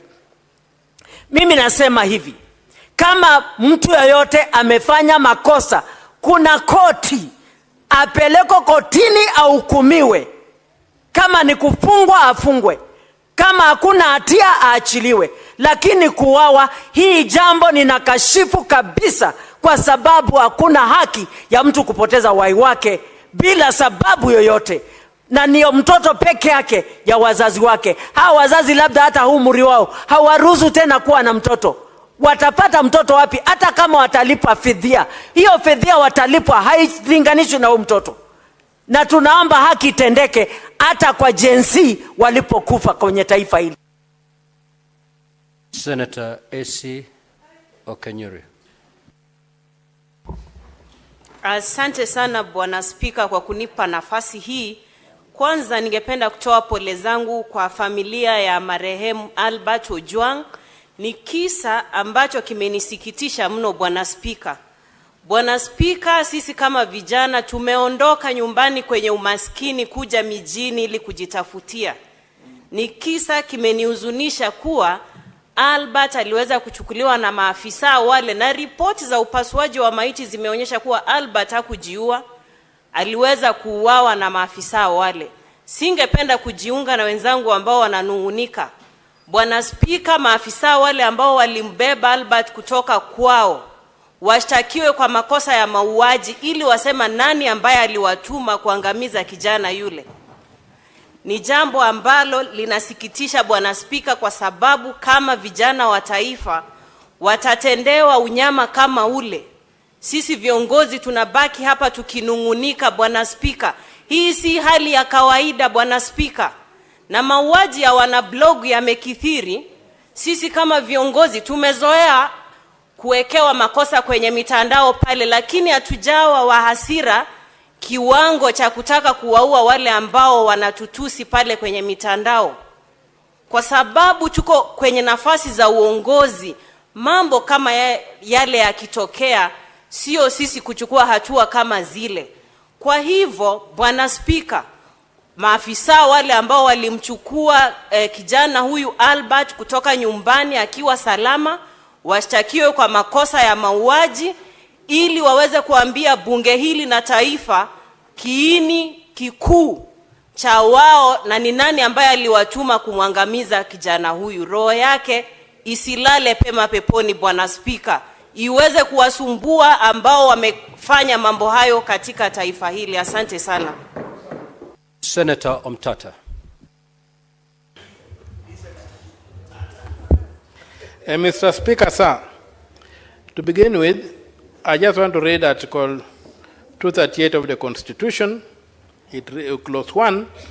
It reads, national security is the protection against internal and external threats to Kenya's territorial integrity and sovereignty, its people, their rights, freedoms, property, peace, stability, and prosperity, and other national interests.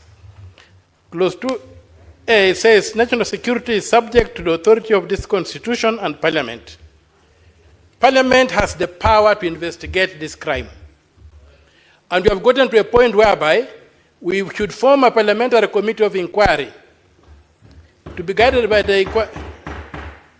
And that committee should get to the ground and call witnesses and unearth this problem. If you look at the Commission of Inquiries Act, it's another guide. We can ask the President to form the committee. If he can't, Parliament can constitute itself into a committee.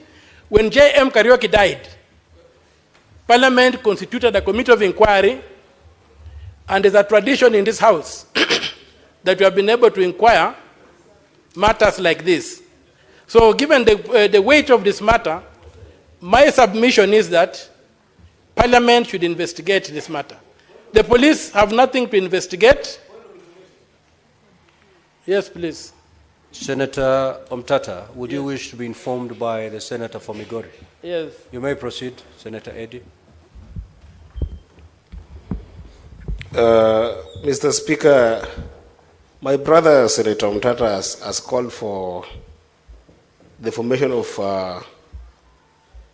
I'm very emotional, Mr. Speaker, you'll forgive me. He has called for a commission of inquiry on the death of a young man when it is a matter of public understanding that there is somebody who has been alleged to have reported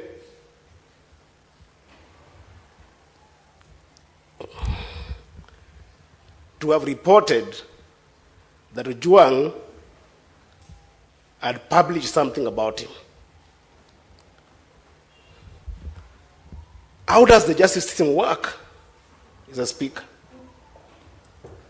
How does it work? Senator, can it be... Senator Eddy, what is this information that you'd wish to share to aid Senator Mtata's contribution? What I want to share with Senator Mtata is there is a serious person who works in the police rank who had an issue with this young man, and there's nothing to inquire about him. At the very least, let the young people in Kenya see that at least this person is behind bars, or at least has written a statement for which can form a basis for any kind of inquiry. There is nothing to inquire about a DIG who had an issue with this young person, Mr. Speaker. What is there to inquire? Senator, and is the one who sent for him, Mr. Speaker. What is there to inquire? Senator Eddy, I've given you some latitude because we wanted to know, to understand the information you wanted to volunteer. Nevertheless, Senator Mtata, if that is helpful, you may proceed. Well, it is helpful to the extent that you have not seen the tweet. Personally, I have not seen the tweet that has been referred to or the insulting statement that is alleged. I have not seen it. Naturally, this thing would have been floating around. So it looks like if there was one, there's a very heavy cover-up that we are not able to leave it to the ordinary law enforcement mechanisms to get to the root of this matter. That's why I would like people like Senator Sifuna here, Senator Mandago, and people, and the bull of Nandi, Senator Cherargei, to sit on this issue and try to bring closure to this. We had Gen Zs killed in this country. It's close to a year today. No stone has been turned. And if it has been turned, what was seen under that stone has not been told to us. That's what I'm saying, as the ultimate house. And that's why I read this constitution. 258 clause 2A. National security is our business. And national security includes the lives of Kenyans. A life of a Kenyan has been lost. Many lives have been lost. Nobody has been held accountable. That's why I'm saying that in this particular matter, we form a body, a committee of inquiry the way it was done when J.M. Kariuki died, and the way it was done recently when this lady was killed by the British soldiers. And we unearth the evidence we can get, and force law enforcement to act. If we leave it to law enforcement, we are going to complain, daylight, sunset, and the things will go cold. Let this House take charge and get to the bottom of this matter, turn whatever stone there is to be turned, look under that stone, and tell the world what they see. That's what we need. Otherwise, we are going to end up nowhere. They are going to sanitize this thing and it's going to disappear. This was a murder. We even have information this guy was taken to Central Police Station when he was bleeding.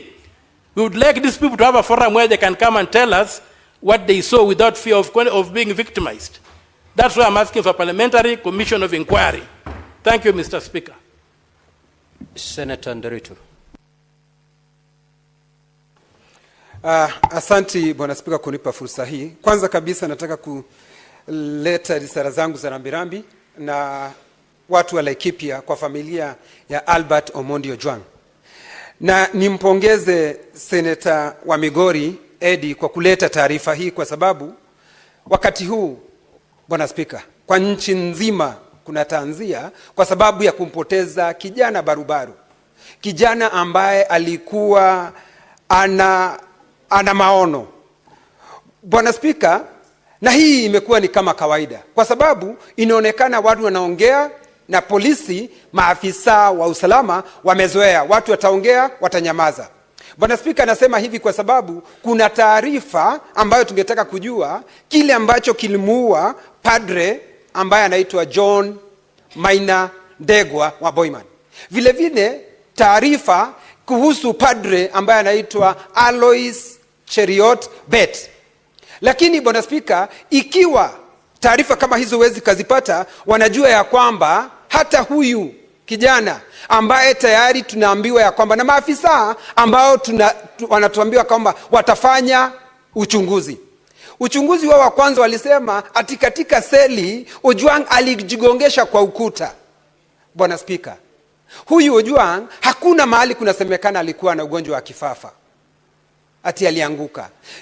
Ni wazi julikane alipokuwa akichukuliwa Homa Bay, maafisa wa usalama walihakikishia wazazi wake ya kwamba ako sawasawa na atapatikana akiwa vile vile. Bwana Spika, alitoka huko akiwa buheri wa afya, lakini ukiangalia ripoti ya upasuaji wa mwili wake inaonyeshana ya kwamba alinyongwa, na vile vile inaonekana ya kwamba alipigwa kichapo cha mbwa kuingia msikitini. Bwana Spika, hii ni aibu kwa maafisa wa usalama kwa sababu wao ndio wamepewa jukumu kulinda mali na maisha ya wananchi. Bwana Spika, sasa inafika kiwango ya kwamba wananchi wanashindwa, wakimbilie majambazi? Hapana. Wakimbilie polisi? Hapana. Kwa sababu Bwana Spika, Inspector General wa polisi anapaswa kuitwa hapa aelezee kinaga ubaga. Naye naibu wa Inspector General wa polisi ambaye anatuhumiwa ya kwamba haya mambo yametendeka kwake, Bwana Spika, anapaswa kuwa amejiuzulu. Na si hiyo peke yake Bwana Spika, samaki anaanza kuoza kutoka kwa kichwa. Waziri wa usalama Kipchumba Murkomen anapaswa akija hapa kesho atuelezee vizuri, na akishindwa kueleza Bwana Spika ajiuzulu, kwa sababu yeye ndio tunategemea, yeye ndio tumepatia lile jukumu akiwa kama waziri. Nataka kuwashukuru vijana wa hapa Eddie, na shukuru majority leader ama kiongozi wa Senator Asige. Thank you, Speaker. In June of 2024, the streets were the crime scene during the Gen Z protests. Now young people are being executed in a new place. It seems that police stations have become the new crime scene. And I, as I proceed, want to call for the IG and his deputy, who have had far too many extrajudicial killings under their belt in just 1 year, fired with immediate effect. Mr. Speaker, because there are too many rights that have been violated through the death and the killing of Albert, 26, 28, and 29, and other articles of the Constitution. Why was Albert Ojwang arrested without a warrant or a clear explanation of the charges contrary to Article 49? Why was he transferred over 350 kilometers from Homa Bay to Nairobi instead of being processed locally? On what basis was he even detained in Nairobi? Why was his safety not guaranteed while in police custody as mandated by Section 59 of the National Police Service Act? And if the allegations of corruption that he made were worth killing him, then why isn't this precisely what we're investigating? Because only a hit dog hollers. DCI should not be seen anywhere near this investigation, Speaker. A judgment by Justice Mugambi on the 9th of May 2025 clarified that only IPOA has the mandate to investigate deaths and injuries caused by police officers who are on duty or occur in custody. Not DCI, not any other department of the police. Also, the Security Services Laws Amendment was introduced in Parliament to expand IPOA's oversight powers and give it more teeth, not just recommendations, but actually allow them to make arrests. But the National Assembly has blocked this bill. We know that. They say that it doesn't concern counties, thereby stalling its legislative process in this Senate, and therefore obstructing real justice. We have to fight as a Senate to bring that bill. Dead people don't tell tales, Speaker, but the collective voice of Kenyans demands that this tale be told and justice be served immediately. I thank you. Senator Kisang. Thank you, Honorable Speaker. Honorable Speaker, I also joined my colleagues to condemn the killing of Albert Ojwang, Honorable Speaker. Honorable Speaker, this is a young man who was teaching. In fact, I want to send condolences to the people of Homa Bay, the people of Taita Taveta, because he was a teacher there, Honorable Speaker, and the only child. So it's unfortunate that he had to die in a police cell. I don't know if the police don't know that there is a law that was passed 2019 called Computer Misuse and Cybercrime Act, that if anybody abuses you in the social media, you report, take them to court, and charge them. So there was no need to kill this innocent young man, Honorable Speaker. Honorable Speaker, I think it is time now for the National Police Service to put CCTV cameras in the cells, because we have lost many people in the cells, and there is no record to show what could have happened, actually, Honorable Speaker. They need to put, the National Assembly need to afford some resources so that all our cells in the country, Honorable Speaker, are put CCTV cameras so that, there will be no excuse to say that somebody committed suicide. The report of autopsy is already out, Honorable Speaker, and they have said, the pathologists have said, Albert died not because of self-inflicting injuries. This was basically done by the police officers, Honorable Speaker. Honorable Speaker, it's unfortunate, and this should not happen in a democracy like Kenya, Honorable Speaker. We have a very progressive constitution, so these things should not happen at all. Thank you, Honorable Speaker.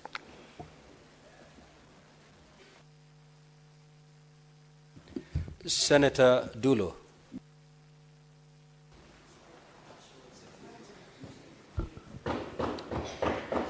Thank you, Mr. Speaker. Mr. Speaker, I wish to join my colleagues actually in condemning what happened to Albert. Mr. Speaker, of late there is so much insecurity issues that are happening in this country. And I think it is high time that we have taken very serious action against the happenings as far as insecurity is concerned. Mr. Speaker, I saw the father of Albert actually on media trying to explain what happened to the son. And Mr. Speaker, you can imagine Albert having ugali and sukuma under a tree, and the police officers come with a motorbike and arrest the innocent young man. Mr. Speaker, if he was guilty, and I was actually hearing the father, he was saying the wife and the child were also seated there. He didn't even finish actually eating his ugali. Mr. Speaker, we should not allow loss of life in our country. This is happening. There are gangs all over actually recruited by so many people in this country, especially the politicians, Mr. Speaker. Yesterday, when this matter came up, so many of my colleagues came to me and said that we must summon IG to come and explain this matter to us. Mr. Speaker, we managed to summon, to ask IG to come and explain on this matter this morning, 11 o'clock. But unfortunately, it didn't work out, Mr. Speaker.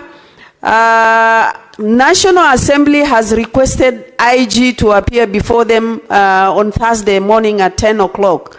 And they have requested also Senate to appear before Senate on Thursday midday. Mr. Speaker, this is a matter that police should not investigate because it's like they are investigating themselves.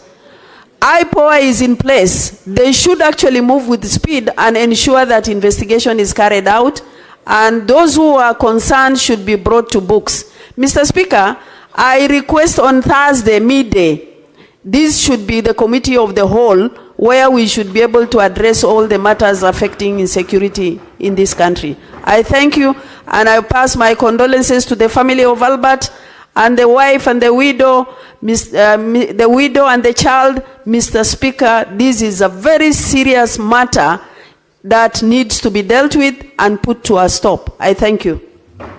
The Senate Majority Leader.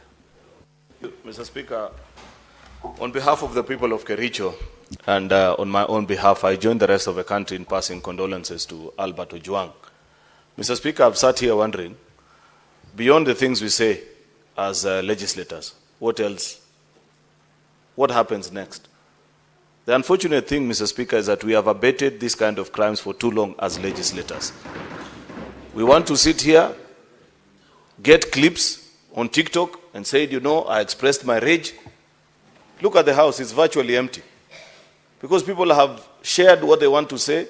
They have gotten theirs for the afternoon, Mr. Speaker, without a recourse.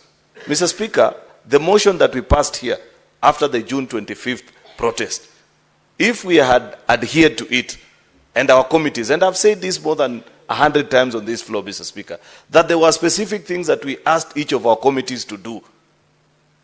The arrest procedures, Mr. Speaker, was part and parcel of what we passed in that particular motion.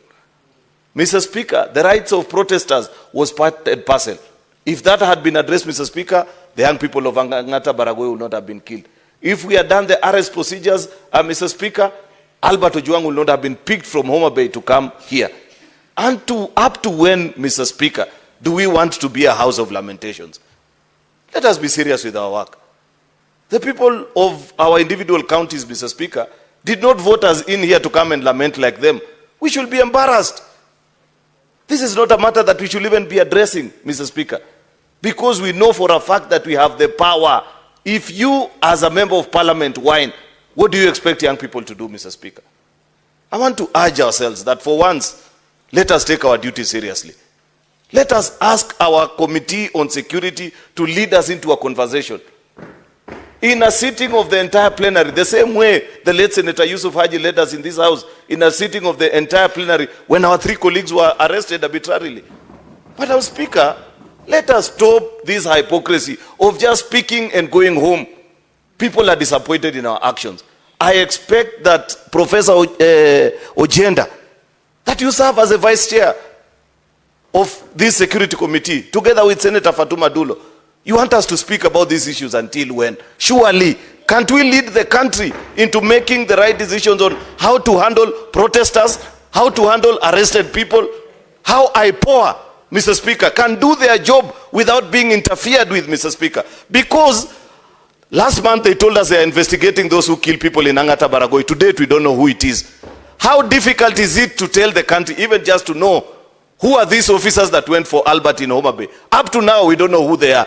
Yet when none of our own died, Mr. Speaker, we were being given a blow-by-blow explanation hour by hour.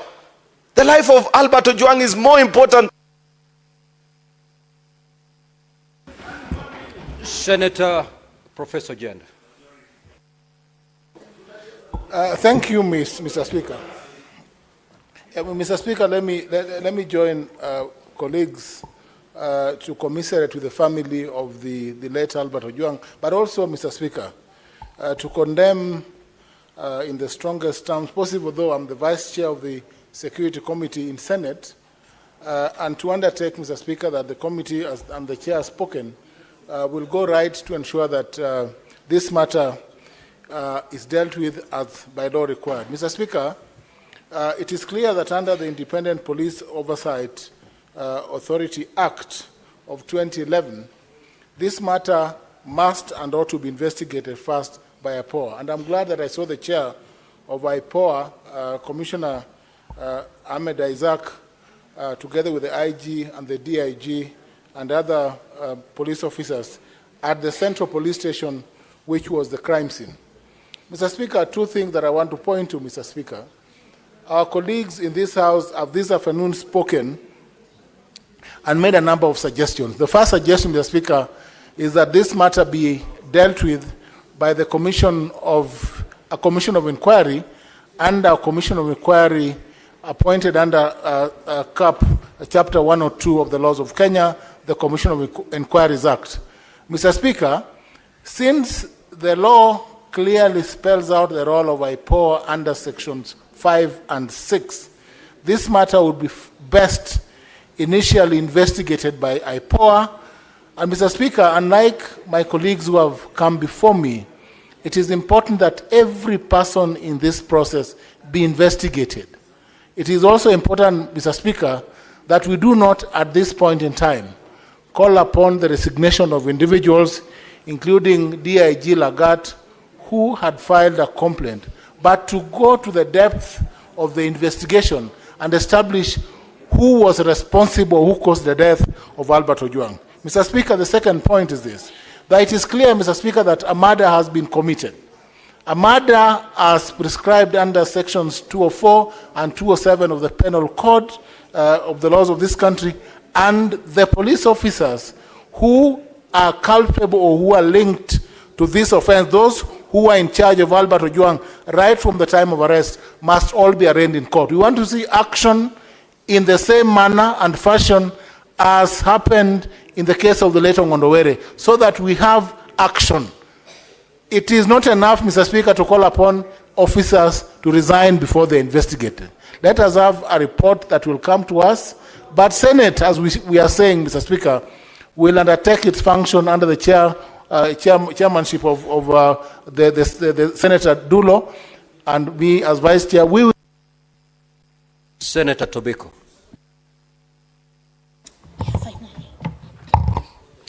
Thank you, Mr. Speaker. Mr. Speaker, I'm grateful that I got this opportunity to join my colleagues, Mr. Speaker, to mourn the loss of Albert Ojwang, Mr. Speaker, and to condole with the family and the people of Homa Bay, Mr. Speaker. And, Mr. Speaker, to condole with the rest of the young Kenyans, Mr. Speaker. Mr. Speaker, let me say it is extremely sad that we are losing lives that we should not lose, Mr. Speaker. And, Mr. Speaker, the worst is when we lose a person at the police cells, Mr. Speaker, because the police cells are supposed to be a protection place until one is proven guilty or not guilty, Mr. Speaker, but they should be saved at the police station, Mr. Speaker. Mr. Speaker, we are not passing judgment on anybody, but we are asking for accountability, and someone must take responsibility for the loss of life of Mr. Albert Ojwang, Mr. Speaker. And who else will do that if it's not the police, Mr. Speaker? Who else will do that if it's not the top leadership of the police? The IG, the DIG, Mr. Speaker, must answer to Kenyans on what happened to Albert Ojwang, Mr. Speaker.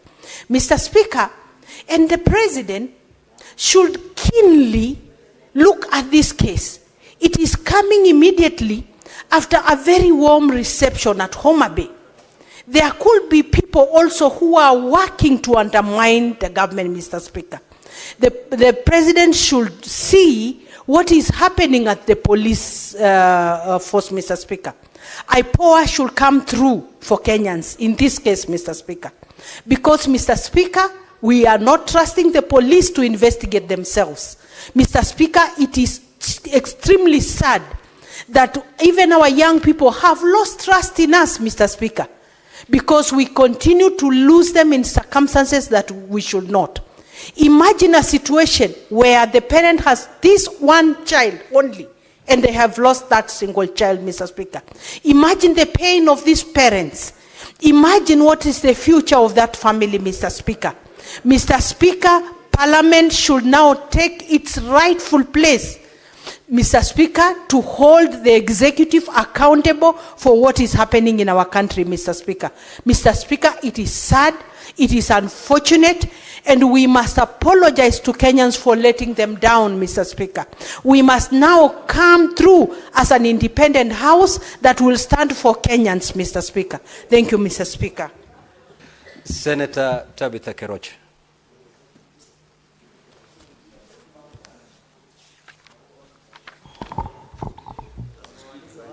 Thank you, Mr. Speaker, sir, for also giving me this opportunity to stand as the Senator of Nakuru County with my Nakuru County people and my family to sincerely send our condolence to the family of Albert Omondi Ojwang. I condemn the killing of Albert Omondi Ojwang. When I received a photo of how he has been tortured in the police cell, I couldn't hold my tears. When I read the story of Albert Omondi, that he was the only child of a mother and a father, a newly wedded man, a father of a 1-year child, a graduate from Migori, and you can imagine to educate a child to a university level of parents of that status, how hard they've worked to ensure that their child get the rightful education. And this child now has gone. It is so sad. And in the hands of our security. So my aim is just to really ask the justice for Omondi and the family to be given. And I don't think there's anything else we're asking. It's just for his justice for now, because he's gone. And I think parents, and I stand with our majority leader saying, we cannot be a house of just coming here and talking and there no action.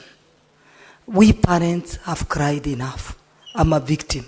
I know my daughter was murdered in 2020.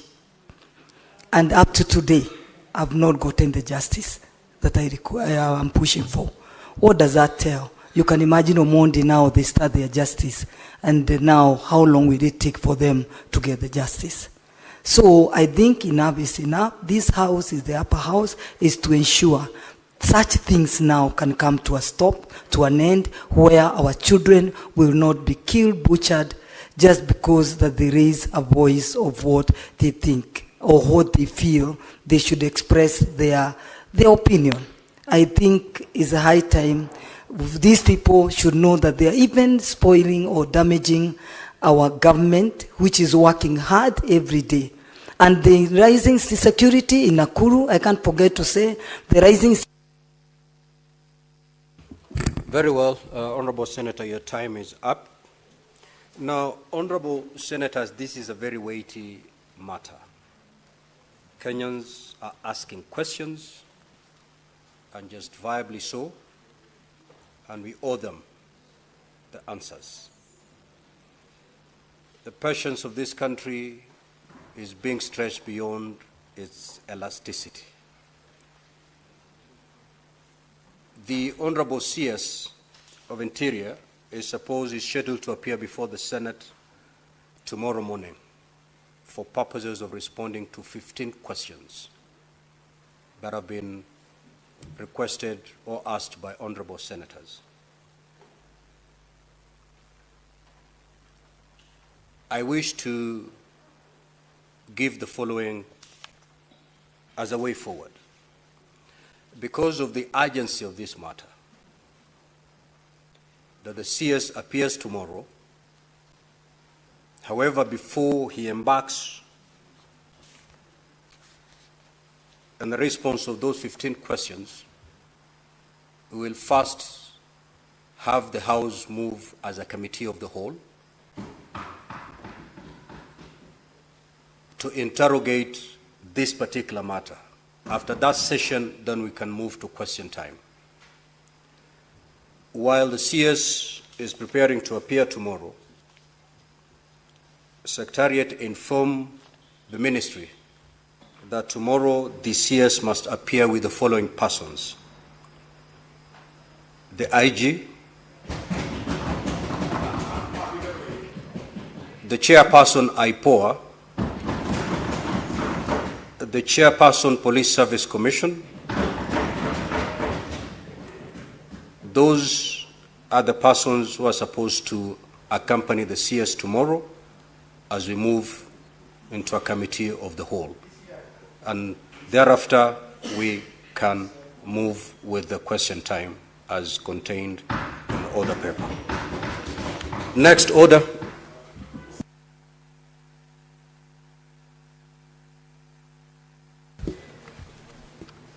Order number 8, motion. Report of the Standing Committee on Finance and Budget on the fourth basis for allocating the share of national revenue among counties. Resumption of debate on the proposed amendments.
Now, honorable senators, when debate was interrupted on Thursday, the 5th of June, 2025, Senator Mungatana had the floor and he had a balance of 8 minutes. I'm not seeing Senator Mungatana in the House, and therefore the floor is open for debate. Now, honorable senators, the debate is on the amendments as proposed by Senator Mogeni, not on the entire formula. It is on the amendments as proposed. Senator for Kakamega, if you want to hug, you have the lounge.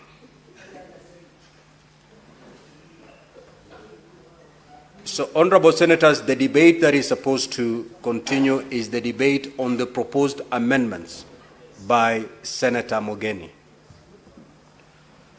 Senator Fernandez.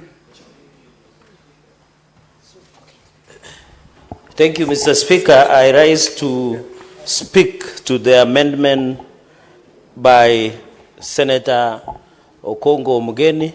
Mr. Speaker, I think in the principle of at the division, Mr. Speaker, I think last week we did mention on a number of, this is a 4-year or 5-year, Mr. Speaker, and therefore this division of revenue and amendment is very critical. Mr. Speaker, for Isiolo, let me begin by saying the following.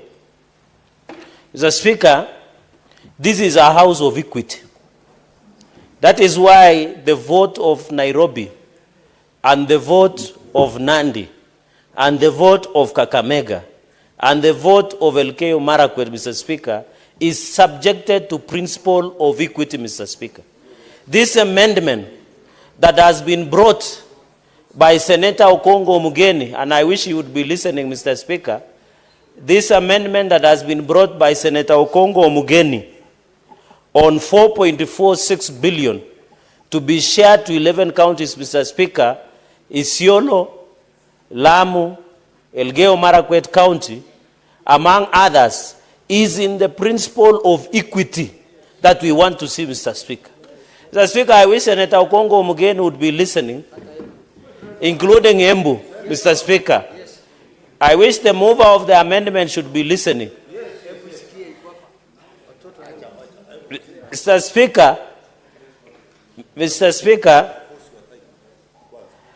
Speaker, that is why I wanted to insist that this is a principle of equity. Mr. Speaker, when we were coming up with a formula, including Taita Taveta, when we were coming up with the formula, Mr. Speaker, we must ensure each and every county, one, doesn't lose, two, no county gains more. Mr. Speaker, I have seen a county in this simulated that some counties were gaining 2 billion, others were gaining only 200 million. 200 million to any county like Elgeyo Marakwet or Taita Taveta or Embu or Isiolo, Mr. Speaker, is not in good faith. Yes. And therefore this simulation, where at least each and every county will gain 405.6 million, will be very significant, Mr. Speaker. That is why most of these counties cannot even take or do a significant or an important development in their counties, Mr. Speaker. So even, Mr. Speaker, as we look at this simulation, we must be aware, Mr. Speaker. The other day, and I've seen the budget is being read on Thursday, budget that is worth 4 trillion, Mr. Speaker. But it is very sad that members of National Assembly rejected an increment of counties of 465 billion Kenya shillings, Mr. Speaker. That is an affront to the principle of equity and division of revenue, Mr. Speaker. I stand today on the basis of win-win for Lamu County. I stand today for the win-win for Taita Taveta County, Mr. Speaker. I stand today for support of Kirinyaga, Embu, Nyamira, Isiolo, Elgeyo, Marakwet, Mr. Speaker, because they deserve equity like all of us. If Elgeyo Marakwet wins, Nandi wins. If Isiolo wins, Mandera wins, Mr. Speaker. If Nyamira wins, Nakuru wins. We must push the principle of equity. It cannot be that a county is getting 2 billion, but a small county like Nyamira is getting a paltry millions of shillings, Mr. Speaker. I rise on the pedestal of history, on the principle of equity, Mr. Speaker. Mr. Speaker, they say, when the conscience of a nation has disturbed a solitary mind, it doesn't mean that that man is mad, Mr. Speaker. We must push for a win-win, Mr. Speaker. So that as we push, we cannot blame Elgeyo Marakwet, Taita, Nyamira, Isiolo, Embu, Mr. Speaker, for underdevelopment. Yet when we are doing division of resources, we don't consider their uniqueness, including Lamu, Mr. Speaker. So I support this amendment by my senior. Na leo ndio narudisha mkono. After defending me, Mr. Speaker, when I was in police custody, he was able to dismantle my charges within seconds, Mr. Speaker. 1:59, 1 minute and 59 seconds, Mr. Speaker. Therefore, Mr. Speaker, I rise to support the people of Lamu. Well, that is why, Mr. Speaker, as a Senate, we should not reduce ourselves to our own counties. That is why we say, Mr. Speaker, we are senators of the Republic of Kenya, elected by respective counties to represent the interests of all counties, Mr. Speaker. When I speak here, I speak on behalf of Nandi, on behalf of Nakuru, on behalf of Nyamira, on behalf of Kirinyaga, Wajir, Nyandarua, Laikipia, Migori, Taita Taveta, Kajiado, Elgeyo Marakwet County, Mr. Speaker, including Uasin Gishu. And Embu, Mr. Speaker, where the deputy party of DP comes from, Mr. Speaker. If there is a time I'm proud of my senior colleague in the profession, Senator Okongo Omugeni, Commissioner, is today, because he's pushing us to look for principle of equity. It cannot be, and I want to challenge members of National Assembly. When we demand for more resources, they only tell us there is corruption in counties. What are they doing for corruption in national government themselves? What are they doing? Mr. Speaker, it is shame for them to tell us that they cannot add money to our people who are suffering, Mr. In fact, we are going to scrap NTCDF because that is an unconstitutional kitty, Mr. Speaker. It violates the Constitution, and I want to stand with the decision of the Supreme Court Mr. Speaker, that we should only channel funds to only two entities, National Executive and counties. If members of National Assembly want to run resource and manage money, let them run for two positions, governor or the presidency. When you are here, Mr. Speaker, Article 94 and 96 is we legislate, represent, oversight, do budget making process, Mr. Speaker. It cannot be the biggest threat to devolution today, Mr. Speaker, in this country is members of National Assembly. How can they appropriate and pass a budget of 4 trillion and give counties paltry 400 billion, Mr. Speaker? It is shame. And I want to tell Kenyans who are watching us, the reason there is underdevelopment in Mashinani is because of members of National Assembly, Mr. Speaker. They are in fact of 4 trillion. We should be pushing that 1 trillion or 50% or 4 trillion of the budget should go to Mashinani. That is counties, Mr. Speaker. Mr. Speaker, today, the people of Nyamira, today, the people of Elgeyo Marakwet, today, the people of Kajiado, the people of Taita Taveta, the people of Isiolo, the people of Lamu, the people of Embu, we must come up, the people of Kitui, Mr. Speaker. We must come up with a formula of win-win. Kenyans for Kenyans, Mr. Speaker. This is the only house, Mr. Speaker, that will change the trajectory of development in this country, Mr. Speaker. We want to develop so much resources that somebody in Kericho, in Kapchebet, where Senator Aaron Cheruiyot comes from, does not care who is the president, Mr. Speaker. Somebody from Kilifi, where our esteemed, respected Speaker, Governor Senator Amason Jeffa Kingi, will not care who is the president because there are enough resources in Kilifi County, Mr. Speaker. I pray for that country, Mr. Speaker, where we will not charge or care who you are, but we will share resources based on principle of equity. Therefore, Mr. Speaker, as Martin Luther Jr. King said, an injustice somewhere is an injustice everywhere. I will not be happy if I'm given so much to take to Nandi while Nyamira is losing. I will not be happy when Mandera is given so much when Lamu is losing. Mr. Speaker, we are all Kenyans, including Embu, Mr. Speaker, where the deputy party leader comes from, Mr. Speaker. Dr. Mundigi. Senator Cherarigei, I don't want to disturb your flow of thoughts, but I hope I don't look like a man. Why are you addressing me as Mr. Speaker? You will clarify as we move along. Can you appropriately address Mr. Speaker, the spirit of equity has overtaken my faculties, but I profusely withdraw and apologize, Madam Speaker. It is that my mind caught up when you are doing an exchange with the substantive Speaker. My apologies. We respect you, Madam Speaker. And we know Muranga will stand on the history of equity. I hope the delegation of Muranga, if they mean what they say on top of cars, wherever they work around the country, they must force for this principle of equity, Mr. Speaker. And therefore, I want to challenge this country. The future of Kenya, Madam Speaker, is only on equity. I'm calling upon the Chair of Finance and Budget, my very good friend, which I have tremendous respect, a principal of Kenya Kwanza, a party leader, the Chair of Finance and Budget. Let us amend this formula. The pride of your committee, Mr. Chairman, sir, through Madam Speaker, is to ensure no county goes home crying. Let us take care of these counties. Madam Speaker, I've sat in public accounts for almost now 8 years. We have seen the financial statements. They cannot do anything. We went to Nyamira when the late, my brother, the late, his soul rest His Excellency Nyagarama, he was a good man. I don't know about the current one. Okay. That is, the senior council will tell us.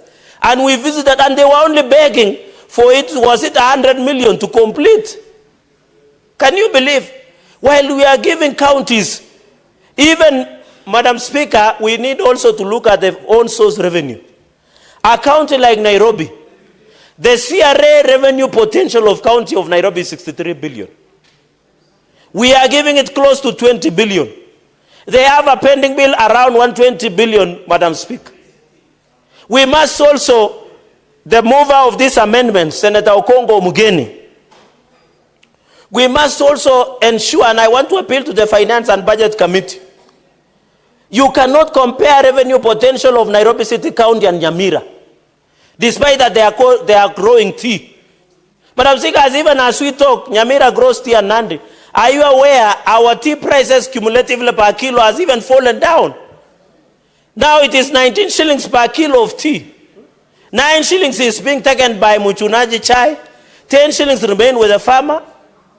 Madam Speaker, so even if you discuss the own source revenue of Nyamira, it will fall down because of market of demand and supplies. Even here in Nairobi, they can collect, I saw them celebrating that they have collected 12 billion, yet their revenue potential is 63 billion. What are they telling us? And they are doing a program that dish in a county. And that program is not extending to all children. Yet we are giving them the highest allocation. Look at Turkana, Mr. Speaker. We are giving Turkana the highest amount. But the information I have is the governor of Turkana, whenever he goes to a function, he dishes out 1,000 handouts. Yet the people of Turkana, you know, the senator of Turkana brought a statement where it is only in Turkana you get a Form 4 liver dispensing out medicine, Madam Speaker. That one does not happen even in Katanga, in Muranga County, where you come from. Yet the highest amount is we give. Let us not be selfish, Madam Speaker. This country belongs to all of us. If we want to end corruption, iniquity in this country, Madam Speaker, we must be willing to accommodate each other. The future of this nation is a united nation, Mr. Speaker, not based on tribes or families.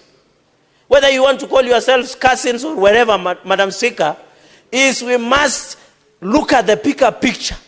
At the end of today, when you go back to Taita Taveta, Senator Eddie, I want to challenge you, although you are mourning and we continue to empathize with your people, that as you go back to Migori, you should report back and say, when I was in Senate, when Lamu, when Nyamira, when Taita Taveta, when Wajia, when Embu, when Elgeyo Marakwet, when Isiolo, where our sister serves with distinction. And I want to call out my friend, the governor, in future, not to make derogatory remarks against women leadership.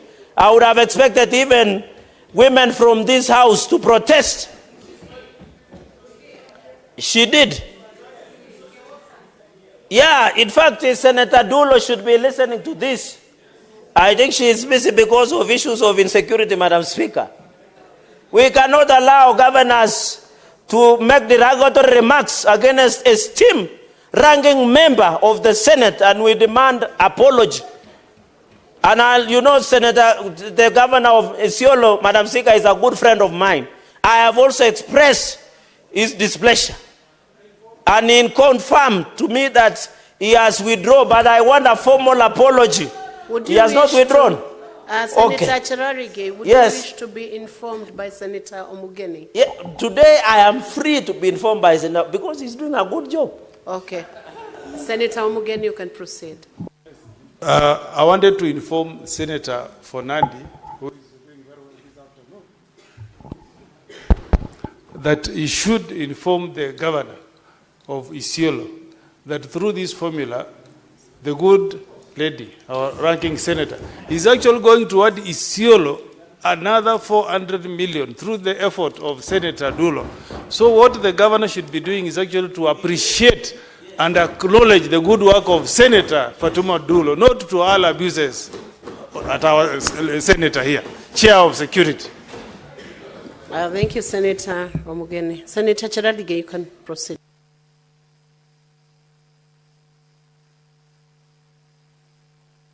Give him the mic. Madam Speaker, it is the most proud moment because even the Speaker of the session, where the Senator of Isiolo is adding 400 million plus, we are proud of women leadership in this country, Madam Speaker, including you. And I want to request and demand as Governor of Isiolo to withdraw and instead appreciate the distinguished senator who is a ranking member, a 3-term senator, Do you think to be re-elected in this country is easy, Madam Speaker? You are our SG in UDA. You see people crying. People taking diabetic and pressure pills to calm down. But this is a distinguished senator who is serving a third term. We must respect women leadership in this country, Madam Speaker. And I hope by the close of this business, after the distinguished work of the Senator Dulo, Madam Speaker, the governor must apologize and appreciate that we are adding over 405.6 million to Isiolo, among other counties, and we are giving 4.46 billion to 11 counties, Madam Speaker. In conclusion, Madam Speaker, the future of this country is in devolution. This amendment will bring justice.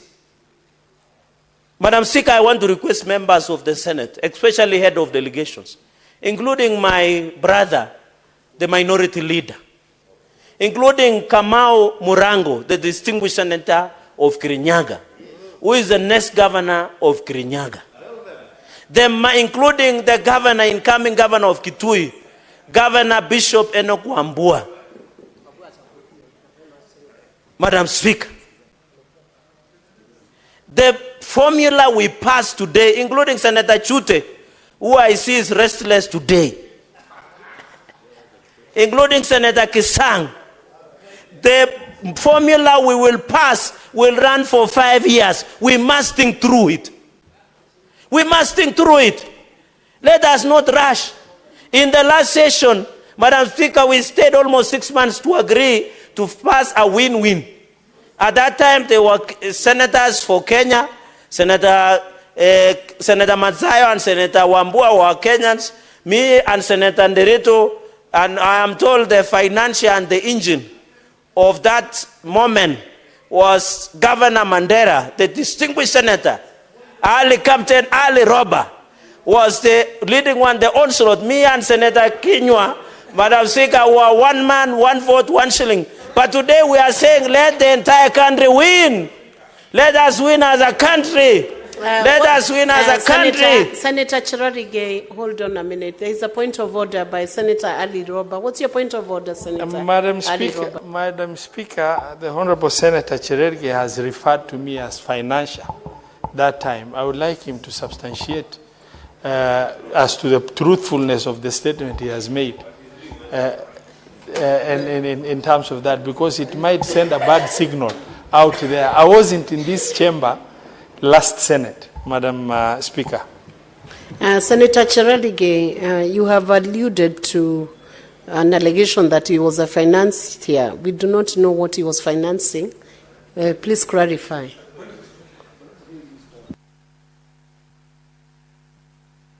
Madam Speaker. Proceed.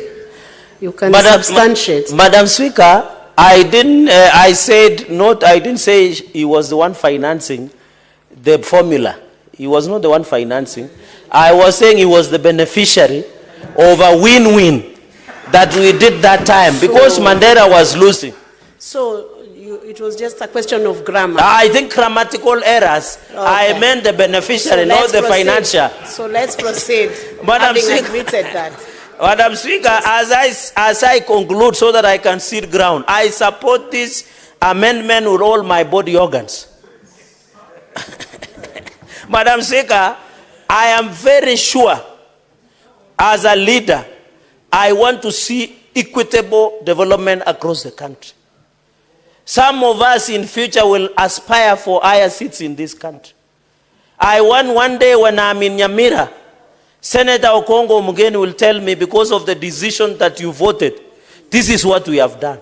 When I'll visit Kirinyaga, I don't know whether they will accept me because I don't know whether I'm their cousin or not. They will appreciate and tell me, you are our cousin.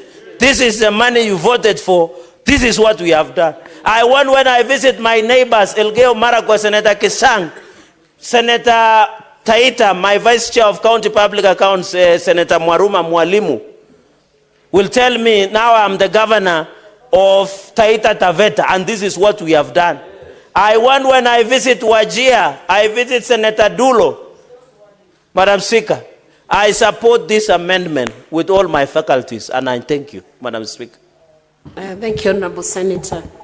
Before we proceed to the next senator to debate this motion, I want to give communication from the chair on visiting teachers and students from Seven Forks School in Embu County. Honorable Senators, I would like to acknowledge the presence in the public gallery this afternoon of visiting teachers and students from Seven Forks Schools in Embu County.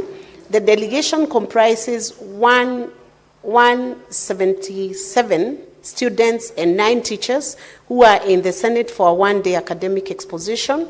Honorable Senators, in our usual tradition of receiving and welcoming visitors to Parliament, I extend a warm welcome to them, and on behalf of the Senate and on my own behalf, wish them a fruitful visit. I thank you.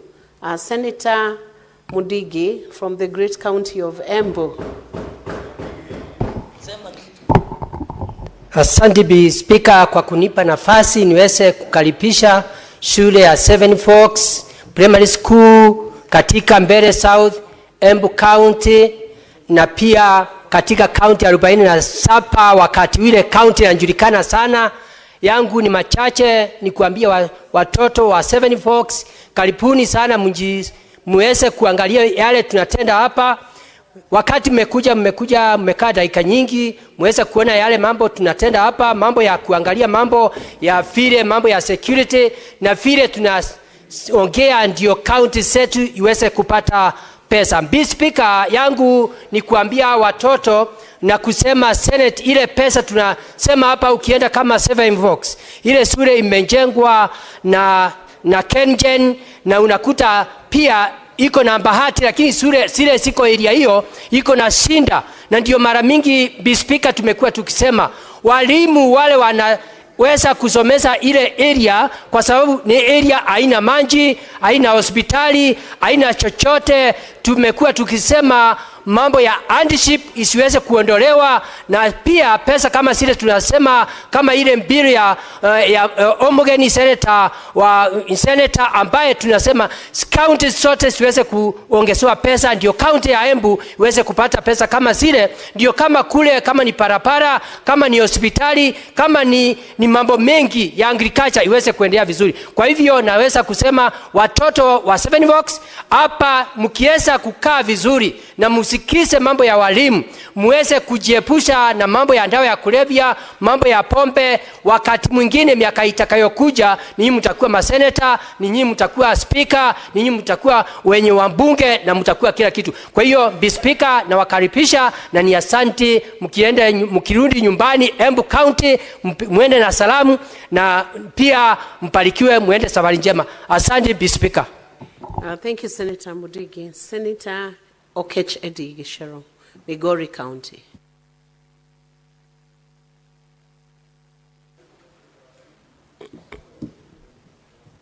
Madam Speaker, I know today has been a very emotional day because as a young person, it is very hurtful to see a fellow young man succumb to not disease nor any condition of physical harm, but dying in the hands of the police.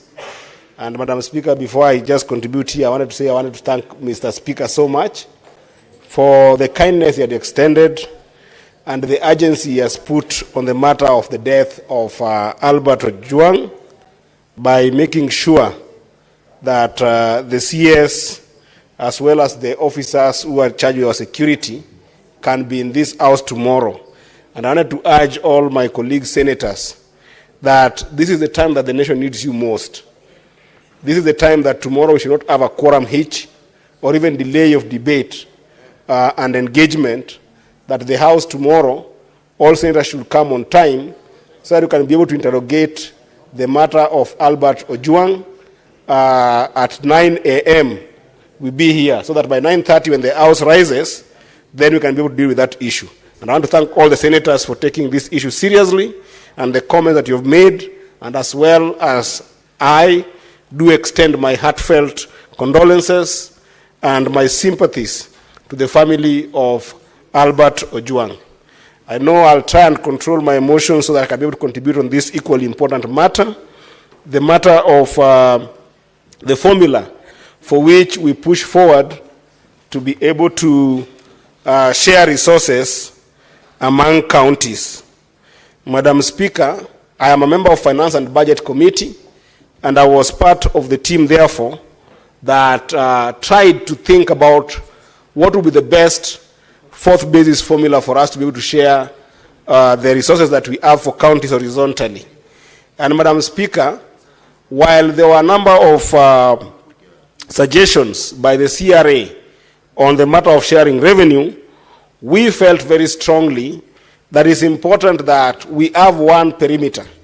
And that parameter, Madam Speaker, is that there is no county that should lose in this avenue of sharing resources after what we have gotten from the national coffers, Madam Speaker. And therefore, Madam Speaker, when we created the formula, everything we considered was to make sure that that principle abides. And therefore, Madam Speaker, we suggested that we come up with a baseline that will always ensure that when resources are shared in this country, or when the basis for sharing resources is considered, then no county ever loses what they have gotten. And there is a reason behind this, Madam Speaker. The reason is very simple. Counties get to commit to different projects, get to commit to different non-discretionary and discretionary budgetary requirements. Therefore, if you put any formula that makes any county lose a shilling, you inconvenience that county. Additionally, Madam Speaker, the issue of inflation will always catch up with counties, Madam Speaker. For instance, if you think about the wage drift, there is a big consideration that adjusts itself by 5% in our payroll systems every year automatically. If you deny a county a shilling from what they got in the previous allocation, then you end up being injurious to their planning purposes. And therefore, Madam Speaker, the idea of the baseline of 387 is in and itself a very important one. And Madam Speaker, I therefore will dissuade any amendment that augments that baseline, that brings it to zero or any other thing. But now, Madam Speaker, when we came to this House, the issue was raised about the smaller counties who are going to gain from the previous CRA formula. And Madam Speaker, the rationale behind these small counties not getting what I would call adequate resources to make them run is because, Madam Speaker, these 11 counties in particular have faced a serious challenge of viability. Madam Speaker, if you look at the spirit of the Constitution, when the counties were being created under Article 6 of the Constitution and subsequent articles that divide resources in our country, Madam Speaker, the principle of the Constitution is that the counties must be viable. What are the viability options for the counties, Madam Speaker? The viability of counties, Madam Speaker, number one, is that they be able to run a government. Counties are government. And those governments must be run on the basis of non-discretionary expenses. Those non-discretionary expenses, Madam Speaker, must go and be able to run staff, must go and be able to run recurrent expenditure. And then, Madam Speaker, the viability of counties does not stop at running non-discretionary expenses.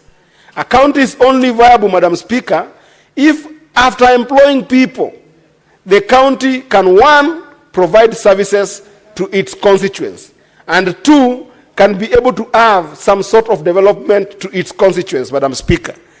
What we have seen in the county of Isiolo, what we have seen in the county of Vihiga, what we have seen in the county of Samburu, what we have seen in the county of Tharaka-Nithi, what we have seen in the county of Laikipia, what we have seen in the county of Nyamira, what we have seen in the county of Taita Taveta, what we have seen in the county of Lamu, what we have seen in the county of Elgeyo Marakwet, what we have seen in the county of Kirinyaga, and lastly, what we have seen in the county of Embu, is that they can only run their non-discretionary expenses, recurrent expenses.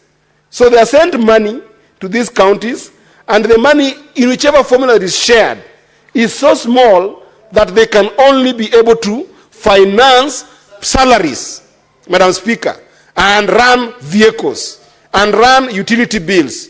Madam Speaker, that is not the viability of counties as was intended by the Constitution. Because then the people in those counties, Madam Speaker, end up never seeing any development.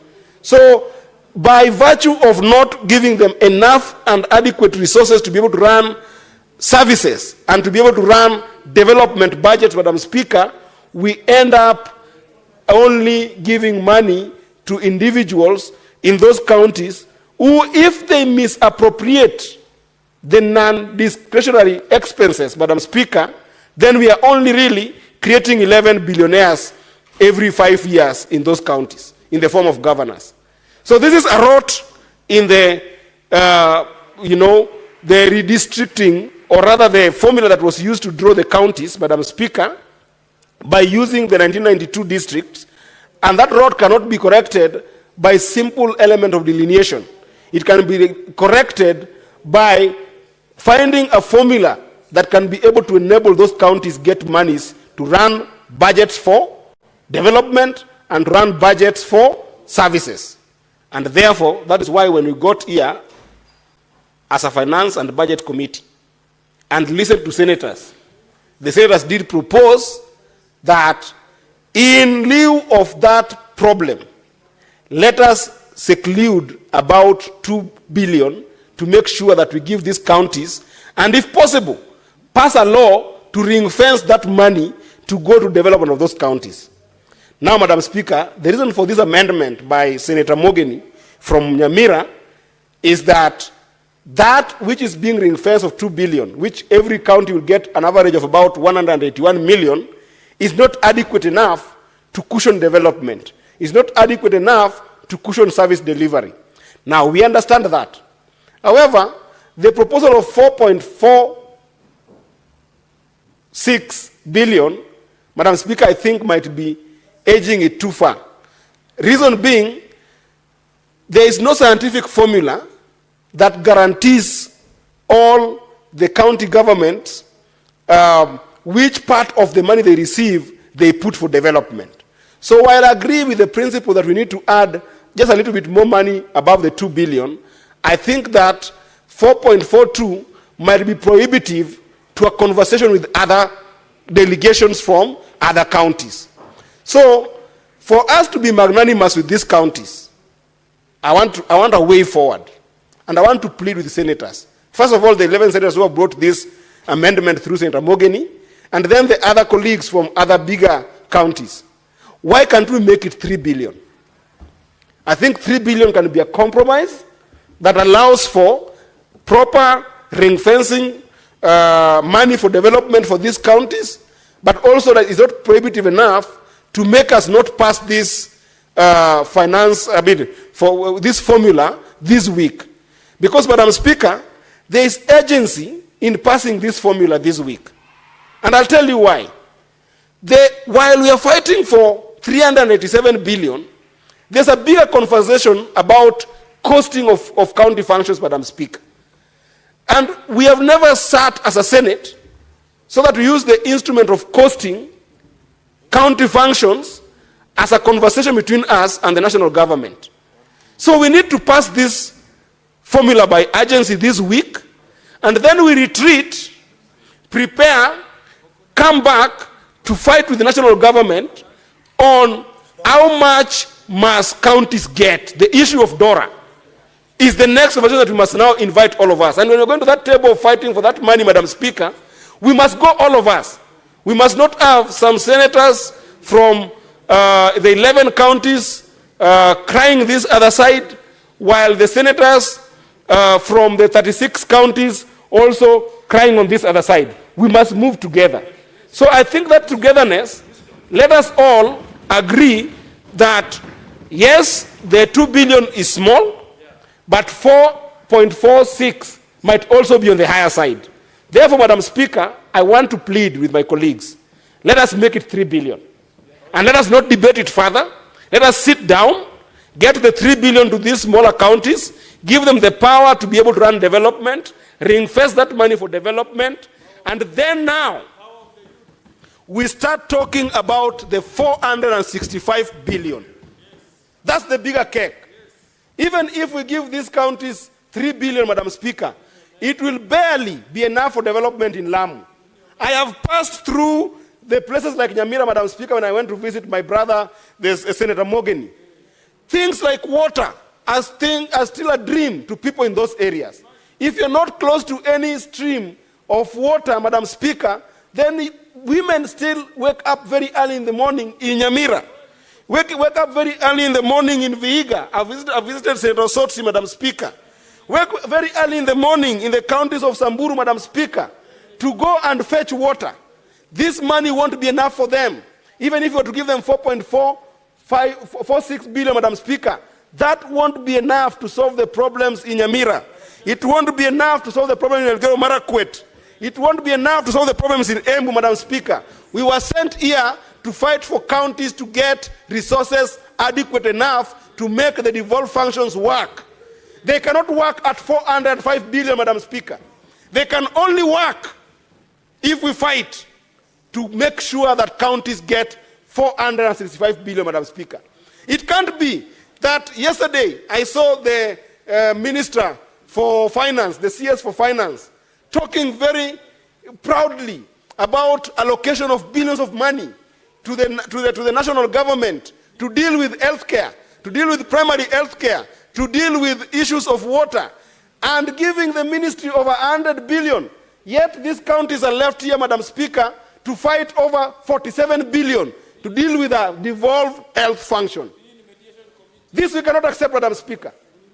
It cannot be that the Ministry of Water, Madam Speaker, is given more money than counties combined, when the entire provision of water, if you look at what we call WSPs, water service providers, Madam Speaker, they are rolling in loans, Madam Speaker, without any effort by the national government to save them.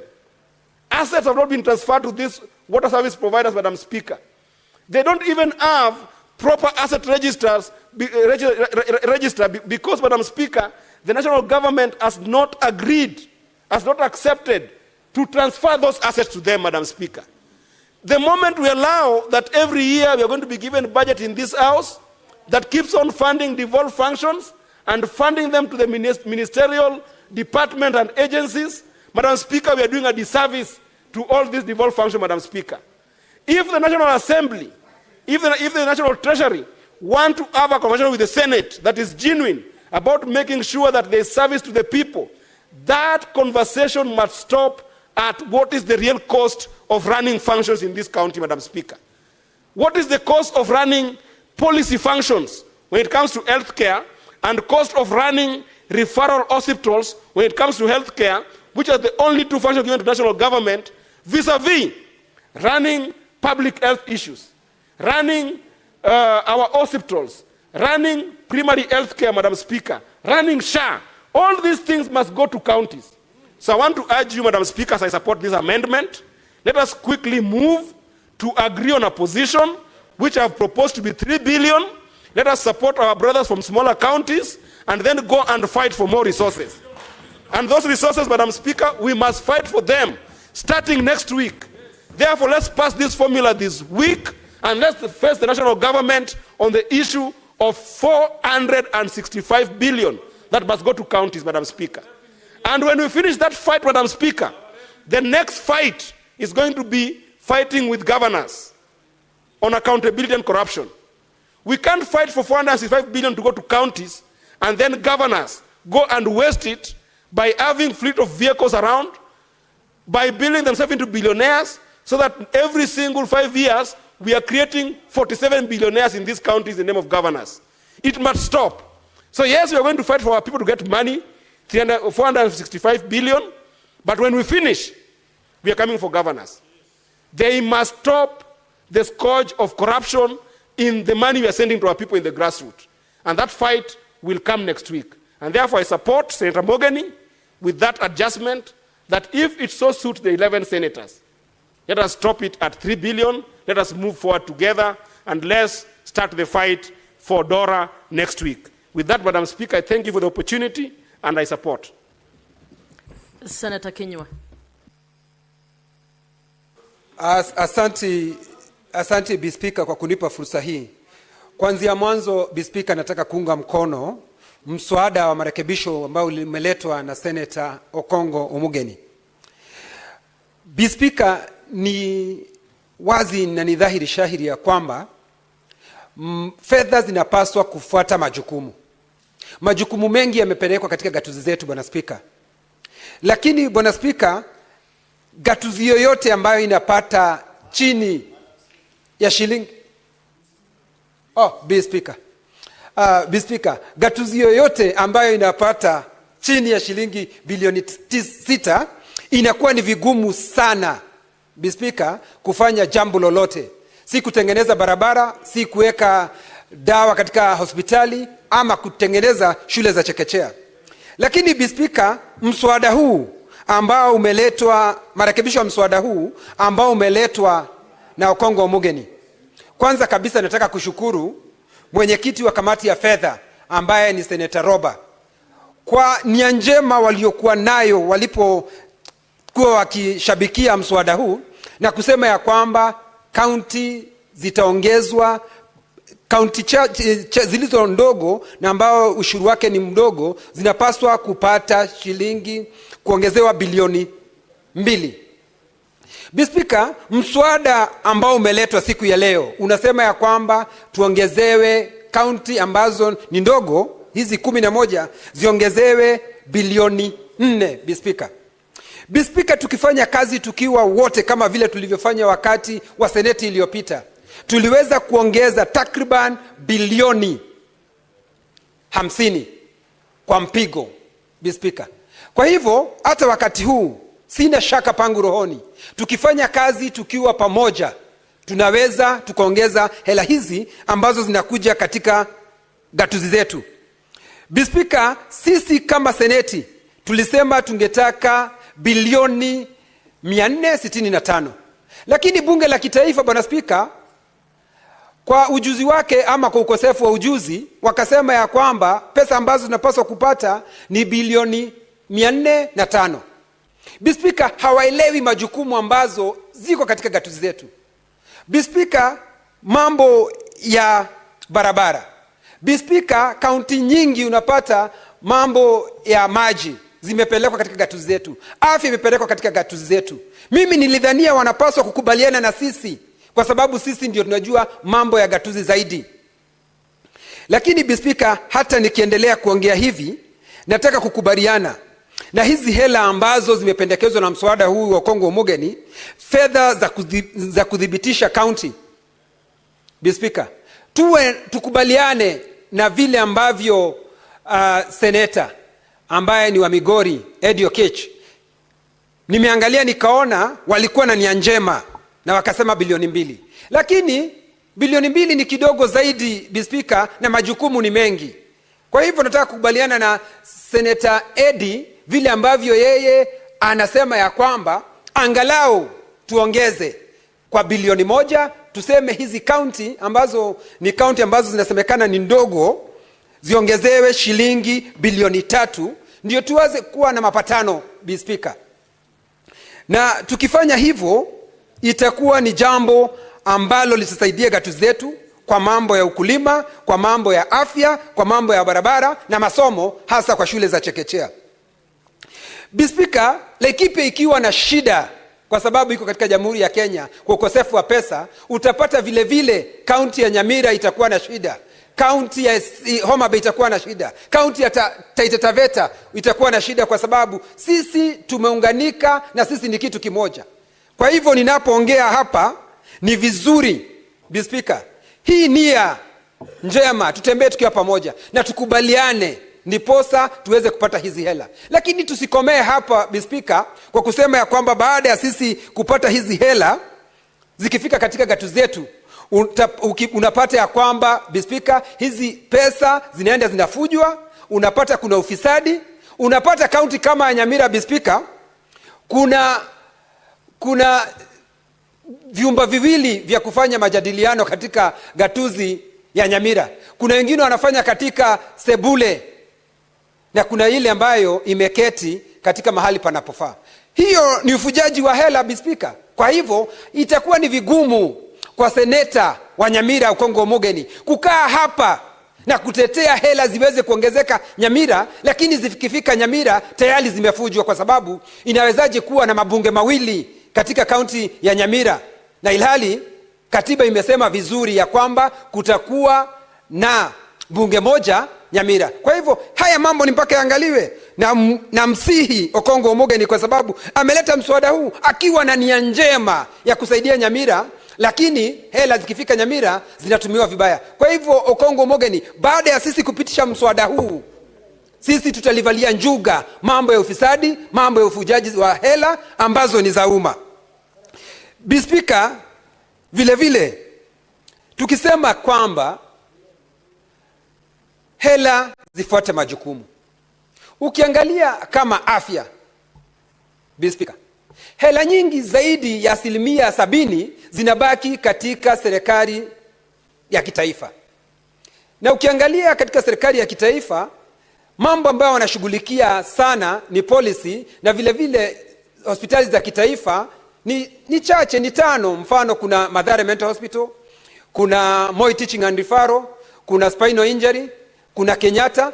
Hizo tu ndio hospitali ambazo zimebaki katika serikali ya kitaifa. Kwa hivyo tukisema ya kwamba majukumu yafuatwe na hela, tunamaanisha yale majukumu tayari yamepelekwa katika gatuzi zetu.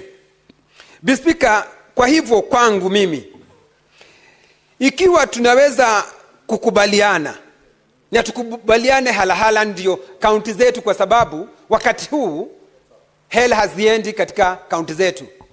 Tukikubaliana tutaweza kupeleka hela katika gatuzi zetu, kwa sababu Mswahili anasema ngoja ngoja huumiza matumbo.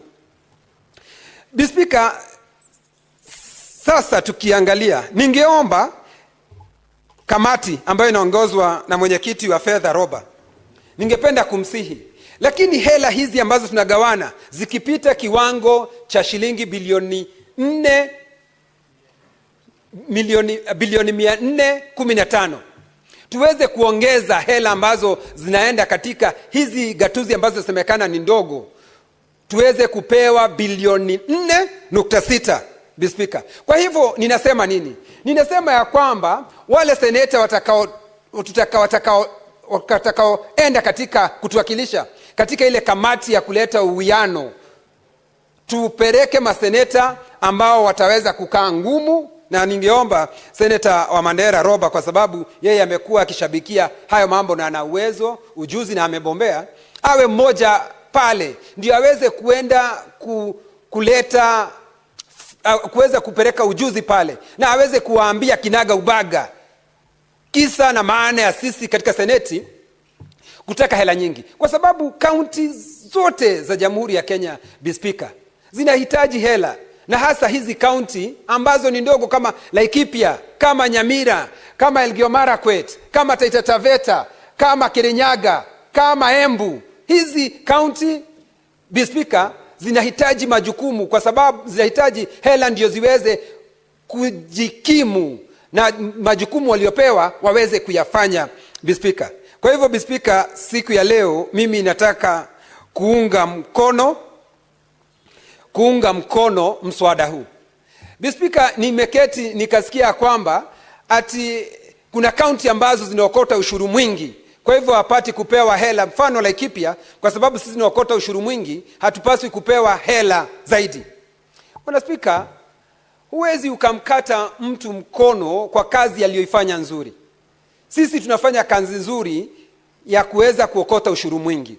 Kwa hivyo katika asilimia fulani inapaswa iongezwe kwa wale ambao majukumu yao kama ni kuokota ushuru, tunafanya hivyo kwa ustadi, Speaker. Lakini si kutukemea na kutukejeli kwa sababu sisi tumeweza kuokota ushuru mwingi, alafu ukifika katika seneti unapata katika seneti hii ndio inatumia nguvu zake.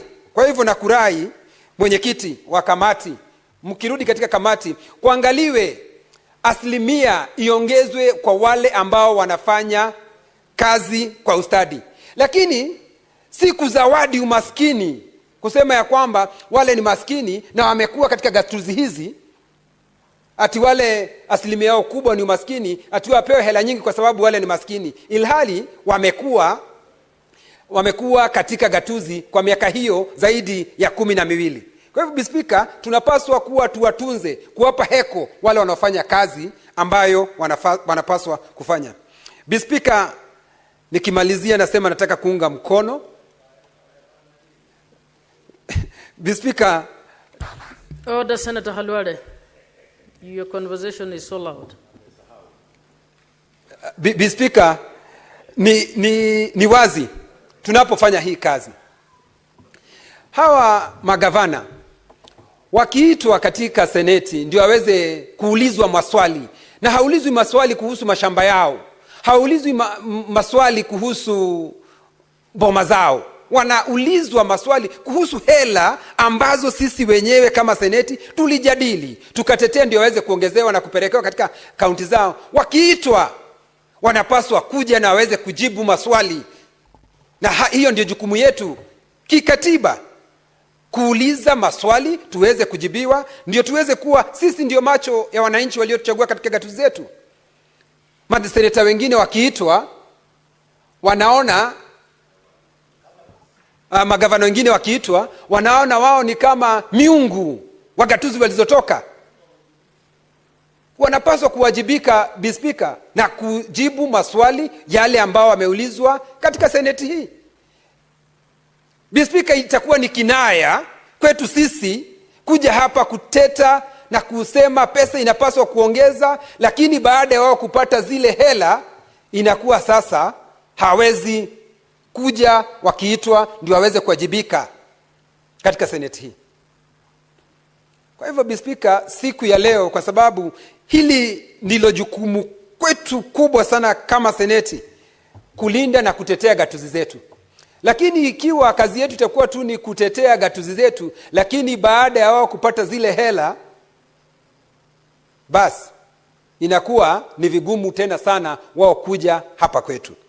Lakini Speaker, nataka kusema ya kwamba kwa sababu nia imeonekana njema, hii nia njema ni ya kwamba na nataka kupongeza mwenyekiti na kamati yake. Wamesema ya kwamba hawataki kaunti yoyote ibaki nyuma. Sisi sote tunapaswa kutembea pamoja, na kwa sababu ya huo upendo na hiyo nia njema tunawapongeza. Na sasa marekebisho yaliyoletwa na Senator Okongo Omugeni, ninaomba kamati, naomba bunge hili, naomba na wasihi, tafadhali tupigie kura hayo marekebisho, ndio hizi kaunti ambazo zinapata hela chache ziweze kupata hela ambazo zinaweza kukimu zile kaunti. Lakini nimwambie Senator wa Embu, nimwambie Senator wa Kirinyaga, nimwambie Senator wa Elgeyo Marakwet, nimwambie Senator wa Tana River, na nimwambie Senator wa Nyamira, hizi hela tunazozitetea hapa zikiongezwa, ni magavana ambao hizo kaunti hela zinaenda wanapaswa kuwajibika. Hizo hela hazitumiwe kiholela, hizo hela zitumiwe kwa kazi ambayo inafaa, kazi ya kuimarisha maisha ya wananchi wa gatuzi hizo.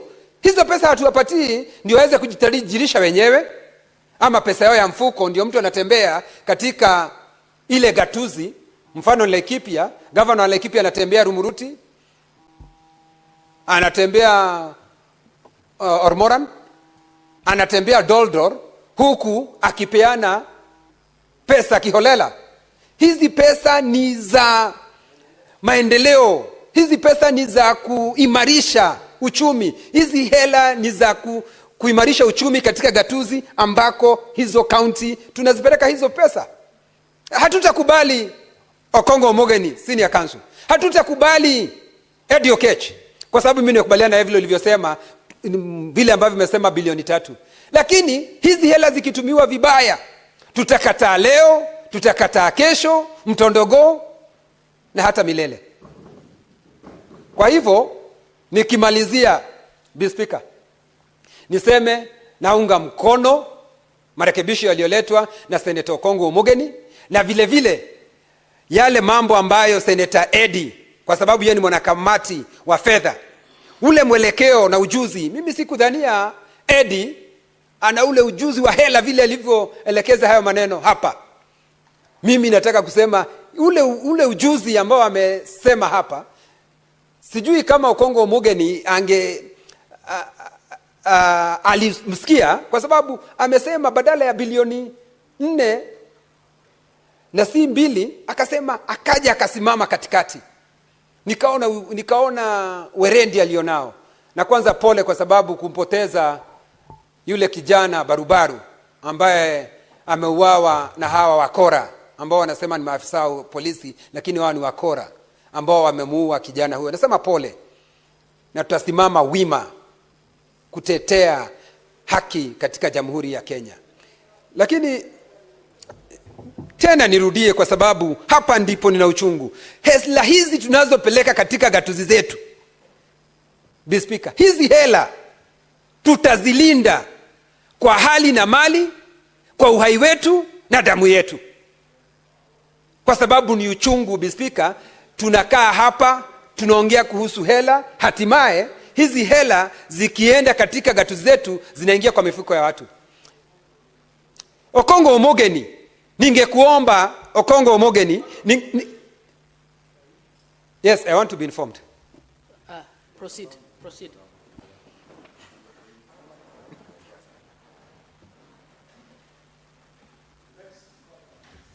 Madam Speaker, the good Lord Saint of Laikipia has spoken very passionately and repeatedly. When somebody repeats something, it means that it is important to him.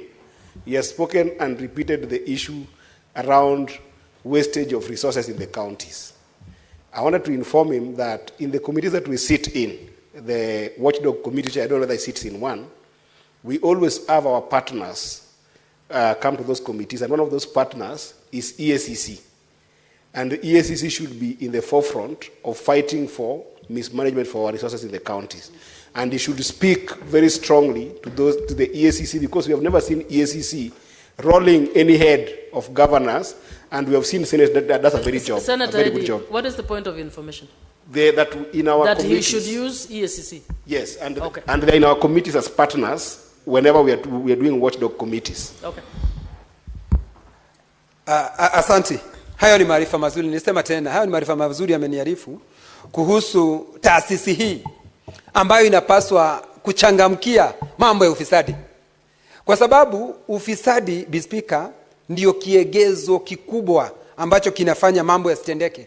Na kwa sababu si yuko katika kamati yoyote ambayo umetaja, na kuna hii taasisi ambayo inapaswa kushughulikia hayo mambo, na sema ya kwamba hii taasisi inapaswa, Bi Speaker, kuwajibika kabisa, ndio Kenya iende mbele. Na Kenya itaenda mbele namna gani? Ikiwa gatuzi zetu zitasonga mbele. Bi Speaker, nikimalizia naunga mkono na haya marekebisho. Nilitaka Okongo Omogeni nimweleze, angesema ya kwamba hizi hela zimeongezwa ziweze kusemekana ni za kazi gani, ni za kutengeneza barabara, za kutengeneza zahanati, ndio zisiende tu kiholela, zikifika katika gatuzi zikuwe hazina kazi. Ni tuziweke ziwe na sababu fulani zinaenda, ziwe ni kutengeneza mabawa ya maji, ni za kutengeneza shule za chekechea, ama ni za kutengeneza barabara. Na kiwa ni barabara kiasi gani, na barabara ni aina gani, ndio tuweze kujua. Bi Speaker, naunga mkono na nashukuru kwa kunipa fursa hii. Senator Maruma. Thank you, Madam Speaker, for this opportunity to support the amendment by Senator Okongo Omogeni, Senator Nyamira, on the revenue or fourth basis of sharing revenue. Madam Speaker, I must say that we've come from very far. Previously, Madam Speaker, in the 80s, we had a one-party state, and we had resources being shared centrally. In 1965, Madam Speaker, there was the sessional paper number 1 that stated that we have gotten independence. How do we share our resources to ensure that we get development and fast, speedy economic growth? Madam Speaker, according to sessional paper number 1, resources were sent to areas with high potential, Madam Speaker, areas with rainfall and fertile soils.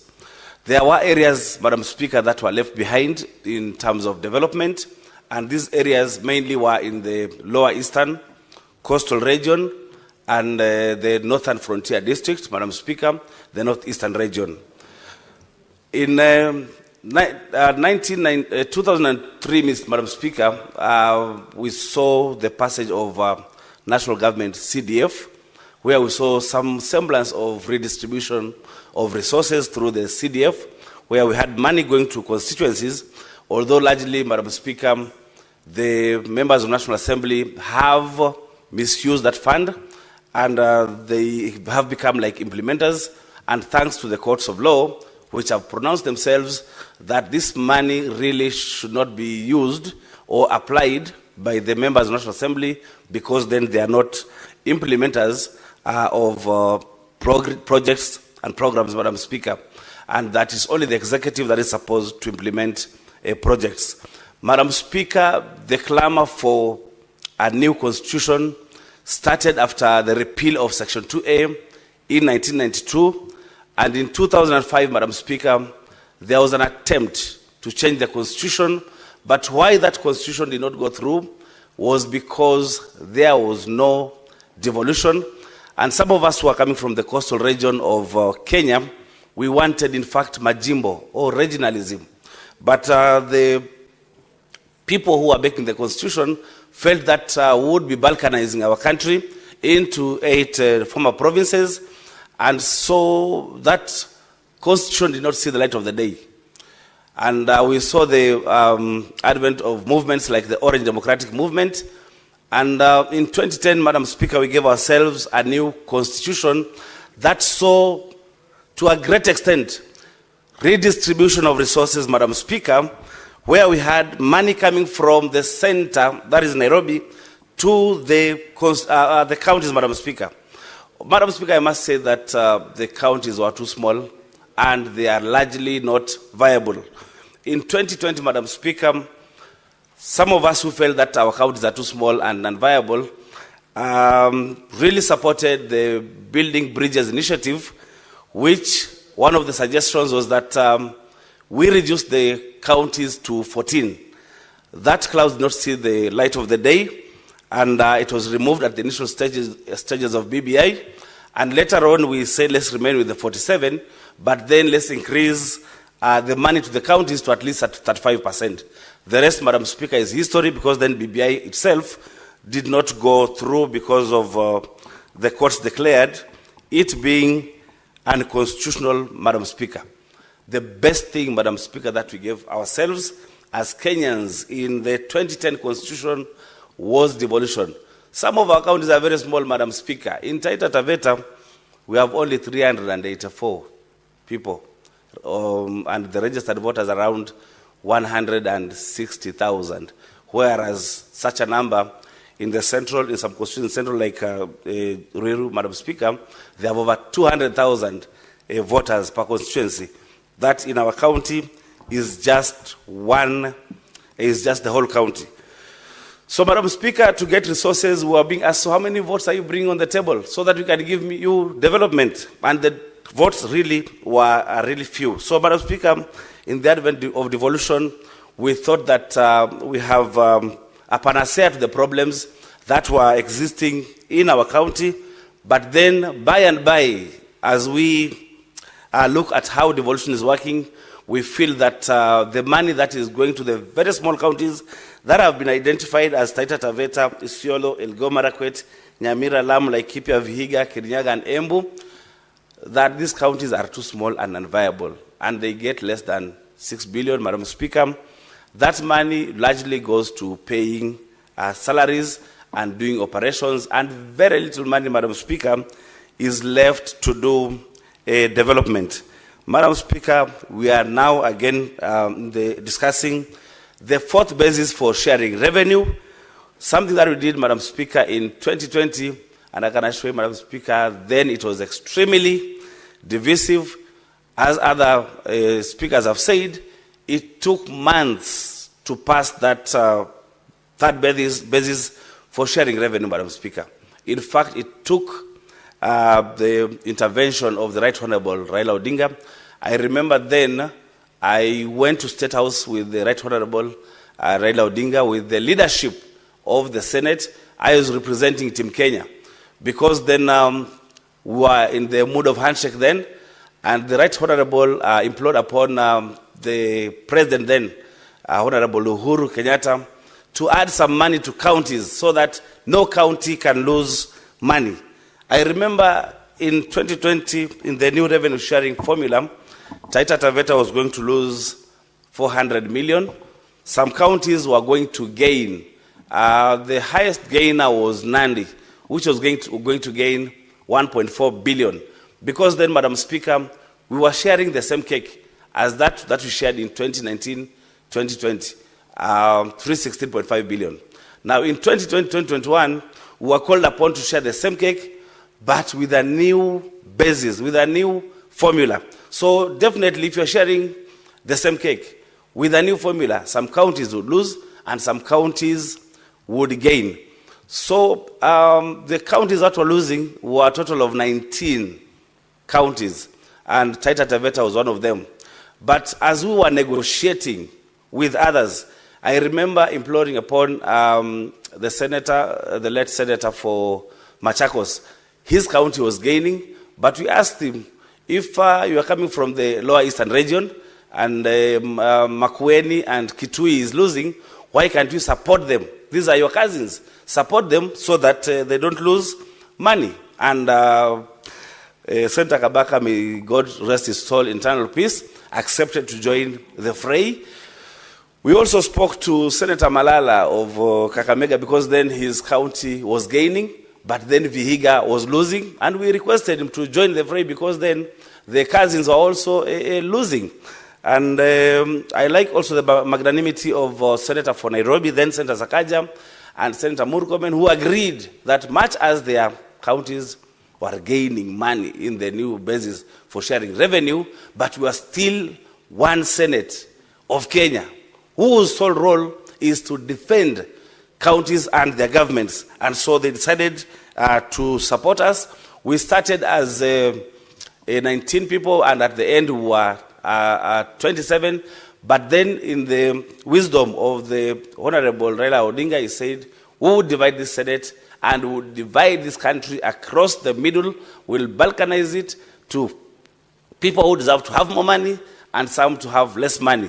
So when he talked to the president then, the president agreed to add the shareable revenue or to agree to have the DORA pass the shareable revenue from 316 billion to counties to 370 billion, an increment of 53.5 billion, Madam Speaker.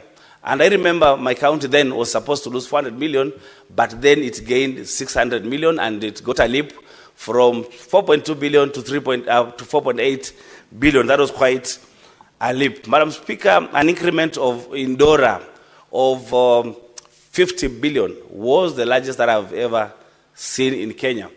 Madam Speaker, I want to say that I want to thank the Committee of Finance and Budget, led by Honorable Roba, for ensuring that the new revenue sharing formula or the fourth basis for sharing revenue is not going to divide us. Because previously, we could not even sleep.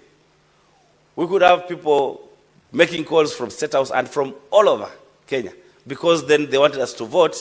I remember my governor calling me, telling me that, don't worry, you'll not lose money this year, you lose it next year, and told him, rubbish. How can you agree we lose 400 million, yet when you lose 400 million, we are losing it for 5 years. That is 2 billion. So there's nothing like that. But I'm happy that the Committee of Finance and Budget has agreed to hold counties harmless by making sure that we share 387.5 billion to all the counties using the third basis of sharing revenue, and then the additional amount which will be determined by DORA be shared using the new basis. Madam Speaker, even when we use the new basis to share revenue, Taita Taveta will only get a leap from 5.0 billion to 5.25 billion, which is quite some little money. Through negotiation, through discussions, through seducing the members of the Finance Committee. Guys, order. Let's listen. They agreed to put 2 billion. That then would ensure that the small counties, the 11 counties in question, get at least some little money on top, and that, Madam Speaker, is taking Taita Taveta at 5.3 billion. Still, that is very little because our wage bill is at 56%, Madam Speaker. Even if we add that around 250 million, still would be much below what we require to do development. Development expenditure, Madam Speaker, what is in the budget for development for Taita Taveta is 1 billion. So even if you add the 300 million, it would just be 1.3 billion. Madam Speaker, we would want to push this money to go to 6 billion. That was our view. But even as we fight for 6 billion for the small counties, I'm agreeable to the discussants and the contributors who have contributed to this motion that if we add on top of the 2 billion, 2.6 billion to make it 4.6 billion, then Taita Taveta County will get 400 million on top, and that would take us to 5.7 billion, still a far cry from 6 billion, but it is much better. So, Madam Speaker, I would like to thank Senator Okongo Omogeni for bringing this motion over to amend so that we add 2.6 billion more, because at the counties there are so many things that we want to do as governments. For example, Madam Speaker, counties need to do budgets that are predictable. Right now, if we have some counties losing money, then, Madam Speaker, will not achieve the objectives of our budgets. Most counties have CBAs for doctors that are waiting for this basis to pass, for the new budget to pass, for the new DORA to pass, so that the CBAs can be honored, and so that we stop our medics from going on strike and tampering with service delivery in the counties, Madam Speaker. All the county workers, Madam Speaker, require a pay rise, given that our government has been adding taxes over one tax over another one. Right now they have SHA, they have NSSF that has been enhanced. They have, Madam Speaker, the new housing levy, which, Madam Speaker, largely is being used, I would say, unconstitutionally, because there was no public participation that the housing levy would be used to fix Nairobi River. There was no public participation that the housing levy would be used to build the markets. There was no public participation to the effect that the housing levy would be used to build roads, as has been said by none other than the head of state, Madam Speaker. So these people require to have enhanced salaries, so that for those, because of the taxes, because of the new taxes, have had their salaries go to below a third, which is constitutional, and they are causing their employers pecuniary embarrassment, and they are infringing on the laws of employment, Madam Speaker. They require a salary increment. They will only get a salary increment if, Madam Speaker, we get that paltry 4.6 billion for the small counties, Madam Speaker. Madam Speaker, if we get in DORA 387.7 billion, Madam Speaker, we're getting 5.066 billion. With the new basis and 4 or 5 billion, as has been passed by the National Assembly, we are getting 5.3 billion. But if we fight, Madam Speaker, to get 465 billion, then Taita Taveta County would go to 6.149 billion. So we must continue fighting, Madam Speaker, so that in DORA we pass 465 billion. That has been suggested by the Senate, Madam Speaker. I have said already that our wage bill is at 54% as Taita Taveta County, and 54% and 11% for the County Assembly. We are remaining with very slim resources to do development, Madam Speaker. Talking about OSR, which is one area that we can leverage on so that we can get some development, our OSR has been hampered by the national government refusing to disburse royalties to Taita Taveta. There's a lot of money that has been collected in terms of royalties, Madam Speaker, but has not been disbursed to our county, and so our own source revenue is still below par. Madam Speaker, we're also clamoring for a share of the Savo National Park. None other than the President had suggested or had decreed that we get 50-50 revenue sharing with KWS. But Madam Speaker, that is not forthcoming. We have followed it up through a motion in this Senate.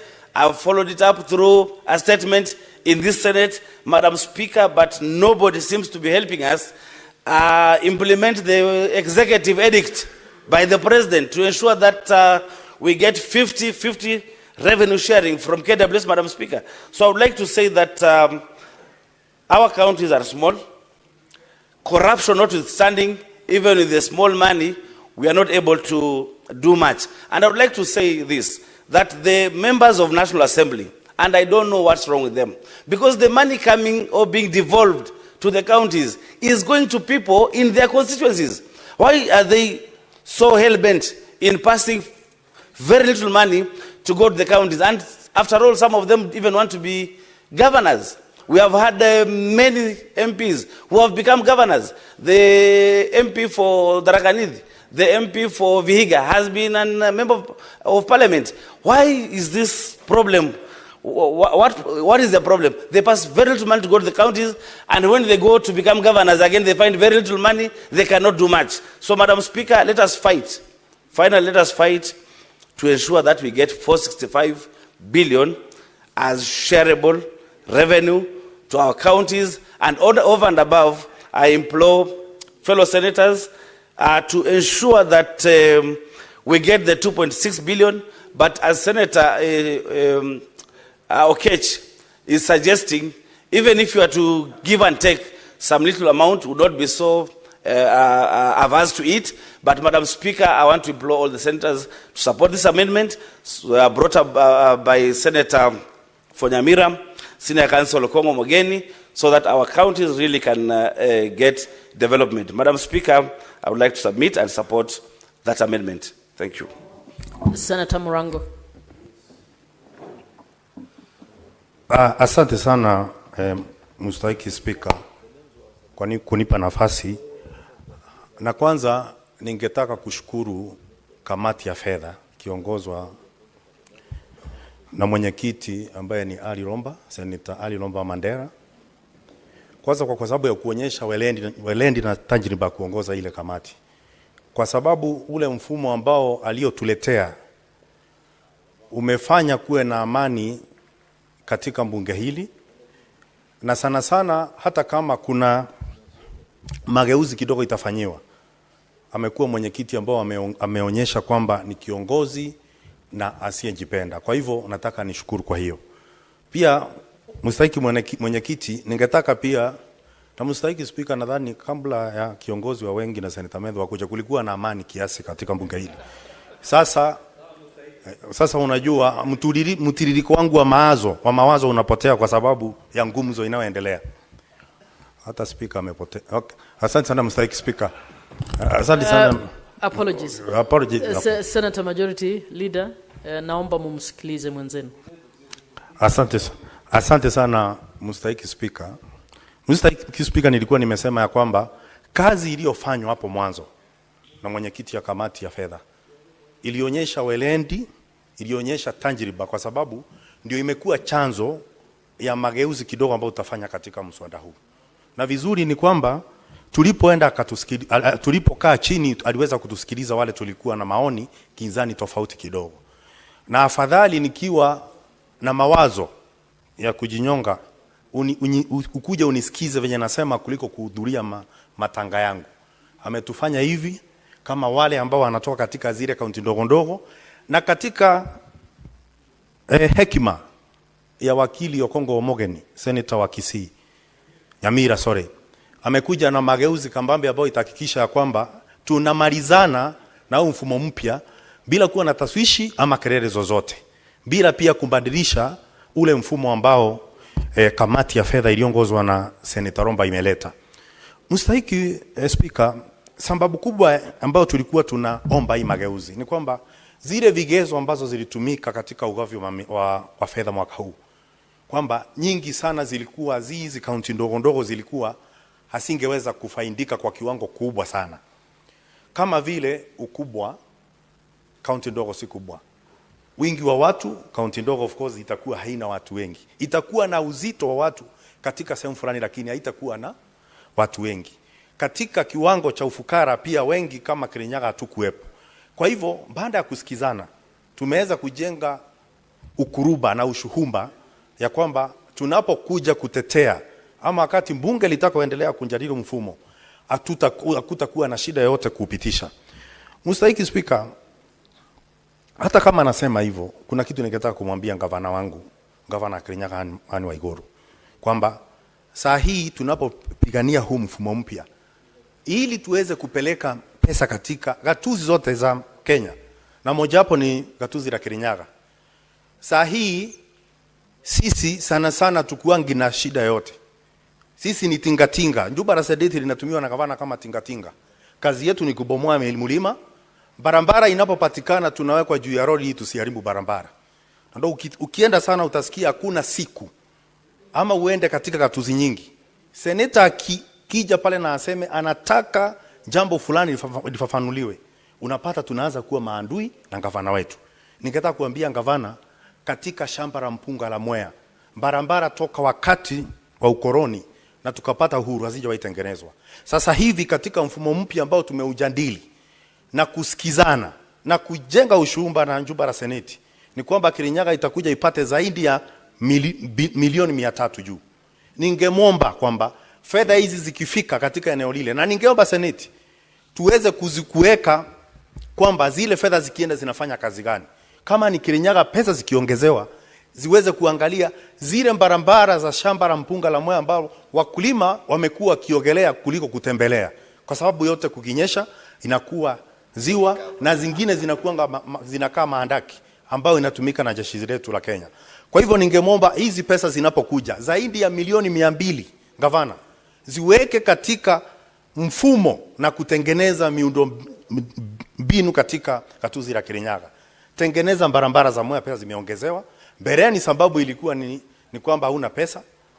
Na unajua mstahiki Speaker, mtu akikwambia kwamba mimi nimeshika chura kwa mkia nikamrusha, hiyo ni uongo. Sasa hakutakuwa na sababu ya kushika chura kwa mkia, kwamba pesa ikimfikia barabara zijengwe, hospitali ziwekwe dawa. Na ningeuliza pia wakilishi wandi sana sana kutoka eneo la Mwea, kwa sababu kuna muhunzi na mfyatua moto. Sisi ni waunzi, tushamtengenezea, na nyinyi mwende mfyatue moto wakati mnatengeneza bajeti. Pesa ambayo seneta kama mimi na wenzetu tumengangania zimekuja, muhakikishe kwamba zimefanya kazi vilivyo. Mstahiki Speaker, nitaendelea kidogo pia kuongea juu ya bunge la kitaifa. Kwa muda mrefu, na ndio maana tumekuwa hapa tukiongea kama njuba la seneti tupewe mamlaka kamili ya kuangalia na kutathmini bajeti ya kitaifa. Unajua tunapoenda kwa bunge la kitaifa kuomba na kusema kwamba seneti tumepitisha sheria ndora, tunataka bilioni 465. Tunapofika pale wanageuza wanasema tupatia bilioni 4.5. Na sababu kubwa utasikia wakisema ya kwamba eti kuna wizi wa fedha katika kaunti zetu, ambao ni kweli. Lakini pia katika mfumo mzima wa pesa ambao inaitwa CDF pia kuna wizi wa pesa. Lakini nyani unajua honi kundule. Lakini kamati ya maridhiano inaenda kukaa chini, lazima waende wajifunge kibwebwe na wajue ya kwamba wao wenyewe watakambiliana namna gani. Kwa sababu katika kongamano la kutafuta dawa ya malaria, Mstahiki Speaker, ukimwalika mbu hakuna suluhisho atakuja nalo, kwa sababu yeye ndio jawambu la shida ya malaria ambayo iko hapo. Bunge la kitaifa ni kama kualika mbu katika kongamano la kutafuta dawa ya malaria, kwa sababu ndio wamekuwa shida kubwa kwa ugatuzi wa kutunyima zile fedha zetu. Mstahiki Speaker, lakini tunafaa tujue ya kwamba nguvu ya kutengeneza mvua ikipewa muuza mwavuli hakutakesha mvua, kwa sababu kila wakati atataka nafasi nzuri ya kuuza mwavuli. Hata nakuwa kwenye biashara. Leo hili nguvu ya kutengeneza mvua imepewa bunge la kitaifa, na ndio maana kila siku kunanyesha machozi ya fedha kutofika katika gatuzi zetu. Na kwa hivyo hata tukiongea hapa mpaka na sisi tujifunge kibwembwe. Hizi shida tumekuwa nazo kwa muda. Miaka kama 5 imeisha bado tulikuwa tunangangana na bunge la kitaifa. Na unajua Mstahiki Speaker, ukiwa katika msitu uone mti moja mara mbili ujue kwamba umepotea. Hata sisi bunge la kitaifa, bunge la seneti, tunapokaa hapa na kumbweka wakati nadhani unafika ambao tunafaa kuuma. Kumbuka hata mbwa ambwekae bila kuuma hakuna siku anapewa heshima. Kwa hivyo sisi tupewe heshima, lazima tukuje tupambane kuhakikisha kwamba nguvu zetu ambazo hatuna tuko nazo katika bunge la seneti. Na hivyo tu ndio tutaweza kusaidia ugatuzi. Mstahiki Speaker. Mstahiki Speaker, kuna wengi wanasema kwamba tunafaa tukae tuongee. Na hivyo tutafanya katika kamati ya maridhiano ambayo itatengenezwa na kiongozi wa wengi. Lakini ukienda kule, wakati wanaenda pale, tunasikia ngumzo ambayo inatokana kwa bunge la kitaifa, na ni mazungumzo ambayo hafai. Mstahiki Speaker, inafika mahali hata kama kuna heshima, hata mtoto akikunja ngumi wakati mwingine inabidi yagongwe kama mtu mzima, kama amefikisha kiwango na amekosa heshima. Tutaenda pale tupambane katika ile kamati, tuhakikishe kwamba tumepata pesa. Sisi venye tutafanya kama seneti ni kuwajibu katika mitandao wakati tunaongea mambo ya muhimu kama hospitali na dawa, kwa sababu tukiwajibu huko, ukipigwa na punda teke na wewe upige punda teke, nyote ni punda. Hiyo inafaa kuwa tofauti yetu na wao, kwamba katika mitandao ya kijamii hatutajibizana na wao, lakini ile kamati ambayo tunaituma inafaa ijifunge kimbwembwe kuhakikisha kwamba sisi tumepata haki yetu. Hii seneti tulipopitisha bilioni 465, sisi tuko na akili timamu. Sisi sio wanasesere kwamba hatukuwa na akili. Sisi sio vikaragosi. Kwa hivyo tunapofanya sheria kama zile alafu sikifika pale tunaonyeshwa madharau, hilo ni jambo ambalo hatufai sisi kama kukuja tukakimya na tukaacha liendelee kufanyika. Mstahiki Speaker, kuna jambo lingine nataka kumalizia. Nimeona kwa muda wale wakilishi wandi katika gatuzi nyingi ikiwemo ile kaunti ya Kirinyaga wameongea na wamesitiza kwamba wanataka fedha zaidi ili iweze kwenda katika zile gatuzi zao, katika zile wandi zao. Njia moja ambayo ningewahakikishia ni kwamba sasa pesa tunaongezea. Ile sababu ambayo ilikuwepo hapo awali ya kwamba pesa hamna, sasa hamna tena hiyo sababu. Kwa hivyo mimi nawaambia tunapopitisha mfumo mpya, waendelee kabisa kupambana kuhakikisha kwamba hizo pesa zinawafikia, kwa sababu hiyo ndio njia peke yake ambayo tutaweza kufanya maendeleo katika kona zote za nchi. Na niambie gavana pia, pesa ikiongezewa inafaa imalize umaskini, inafaa yakisha kwamba biashara zinaendelea kwa sababu ya kutengeneza miundo msingi, na pia kupeana huduma ambazo zinafaa kupeanwa. Kwa hivyo pia zile pesa tunaokota inafaa kuongezeka. Pesa nyingi sana ambazo zinaokotwa katika kaunti ya Kirinyaga, nyingi sana huwa zinapotea.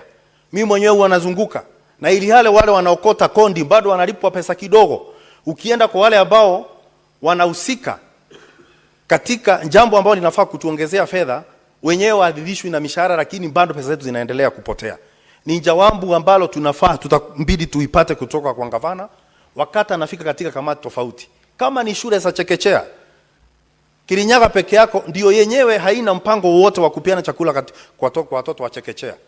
Mstahiki Speaker, unajua tunakaa na wewe katika kamati ya elimu, na wale ambao wamekuja katika ile kamati, gavana wengi Wako na mfumo na wako na mpango wa kupeana chakula katika shule za chekechea.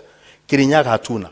Pesa ikiongezewa, ningetaka kumwambia gavana pia aweke na atie maanani, aweke bajeti kando, kwa sababu watoto wengi sana wanaumia wakati wanaenda shule. Ukiangalia sana Mr. Speaker, sisi watu wakubwa ambao wako na miaka mingi, wengi hata washakuwa wahenga hapa. Ifikapo saa 4 kila siku kuna chai tunawekewa pale na mkate na mandazi, alafu na viazi vitamu. Na hiyo ni baada ya masaa mawili tu baada ya kuchukua staftahi zetu katika nyumba zetu asubuhi. Na mtoto je ambaye anawekwa katika darasa kuanzia saa 1, wengine watoka saa 7 bila kukula chochote.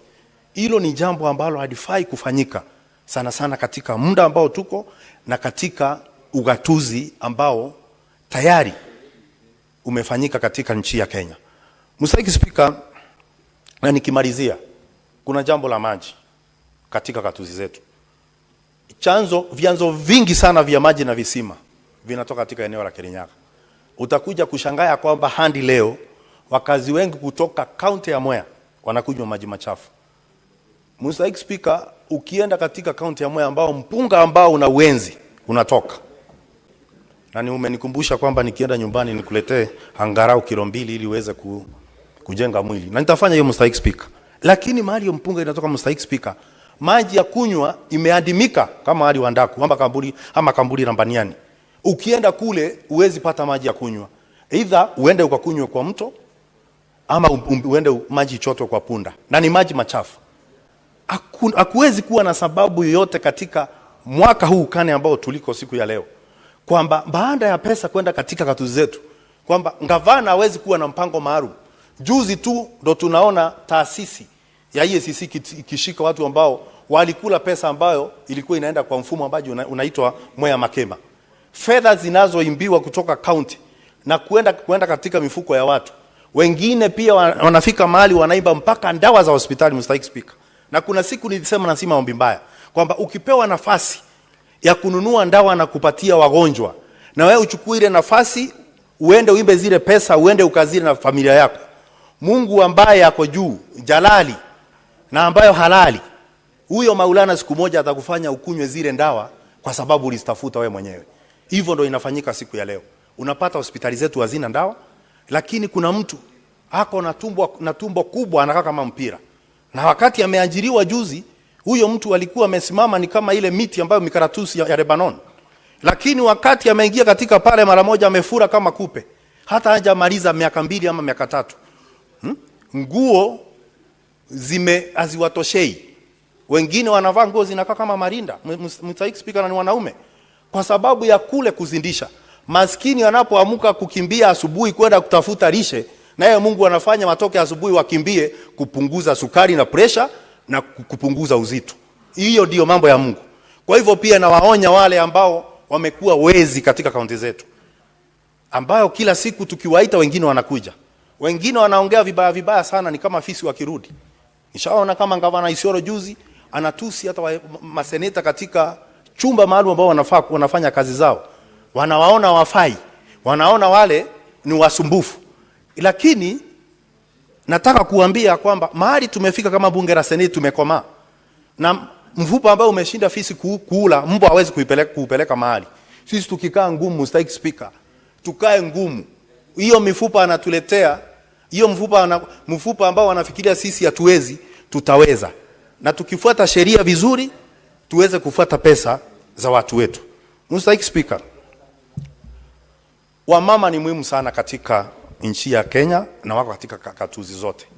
Umuhimu ya afya kina mama na mahali wanaenda kujifungua ni muhimu sana. Kunafaa kuwe na marazi safi. Hata katika Biblia tukufu inasema kwamba ndoa ziheshimiwe na marazi iwe safi. Kuna sababu Mr. Speaker.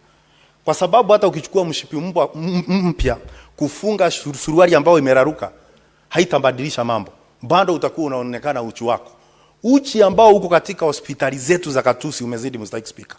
Kwamba unapata watu wanalala kitanda moja watu 3. Nguo anazolalia ni mbaya. Dawa hakuna. Ukienda kama hospitali kuu ya Kerugoya unaambiwa nunua dawa. Ukienda katika Kembembe mnapata ndawa hamna, na hata wale ambao wanataka kuchukuliwa picha kwa wale wameanguka na kuvunjika, unapata kwamba hiyo huduma hawezi kuipata katika hospitali zetu. Inafika watu wanaanza kuuliza ugatuzi unafanya kazi gani? Kwa hivyo ningetaka kusema ya kwamba mangavana wenyewe ndo watafanya ugatuzi uweze kuonekana kwamba unafanya kazi. Na wale ambao bunge la kitaifa kwamba wanafikiria sisi. Honorable Senators, it's now 6:30 p.m. Time to adjourn the Senate. Senator Murango, you have a balance of 2 minutes. The Senate therefore stands adjourned until tomorrow, Wednesday, 11th June 2025 at 9:30 a.m.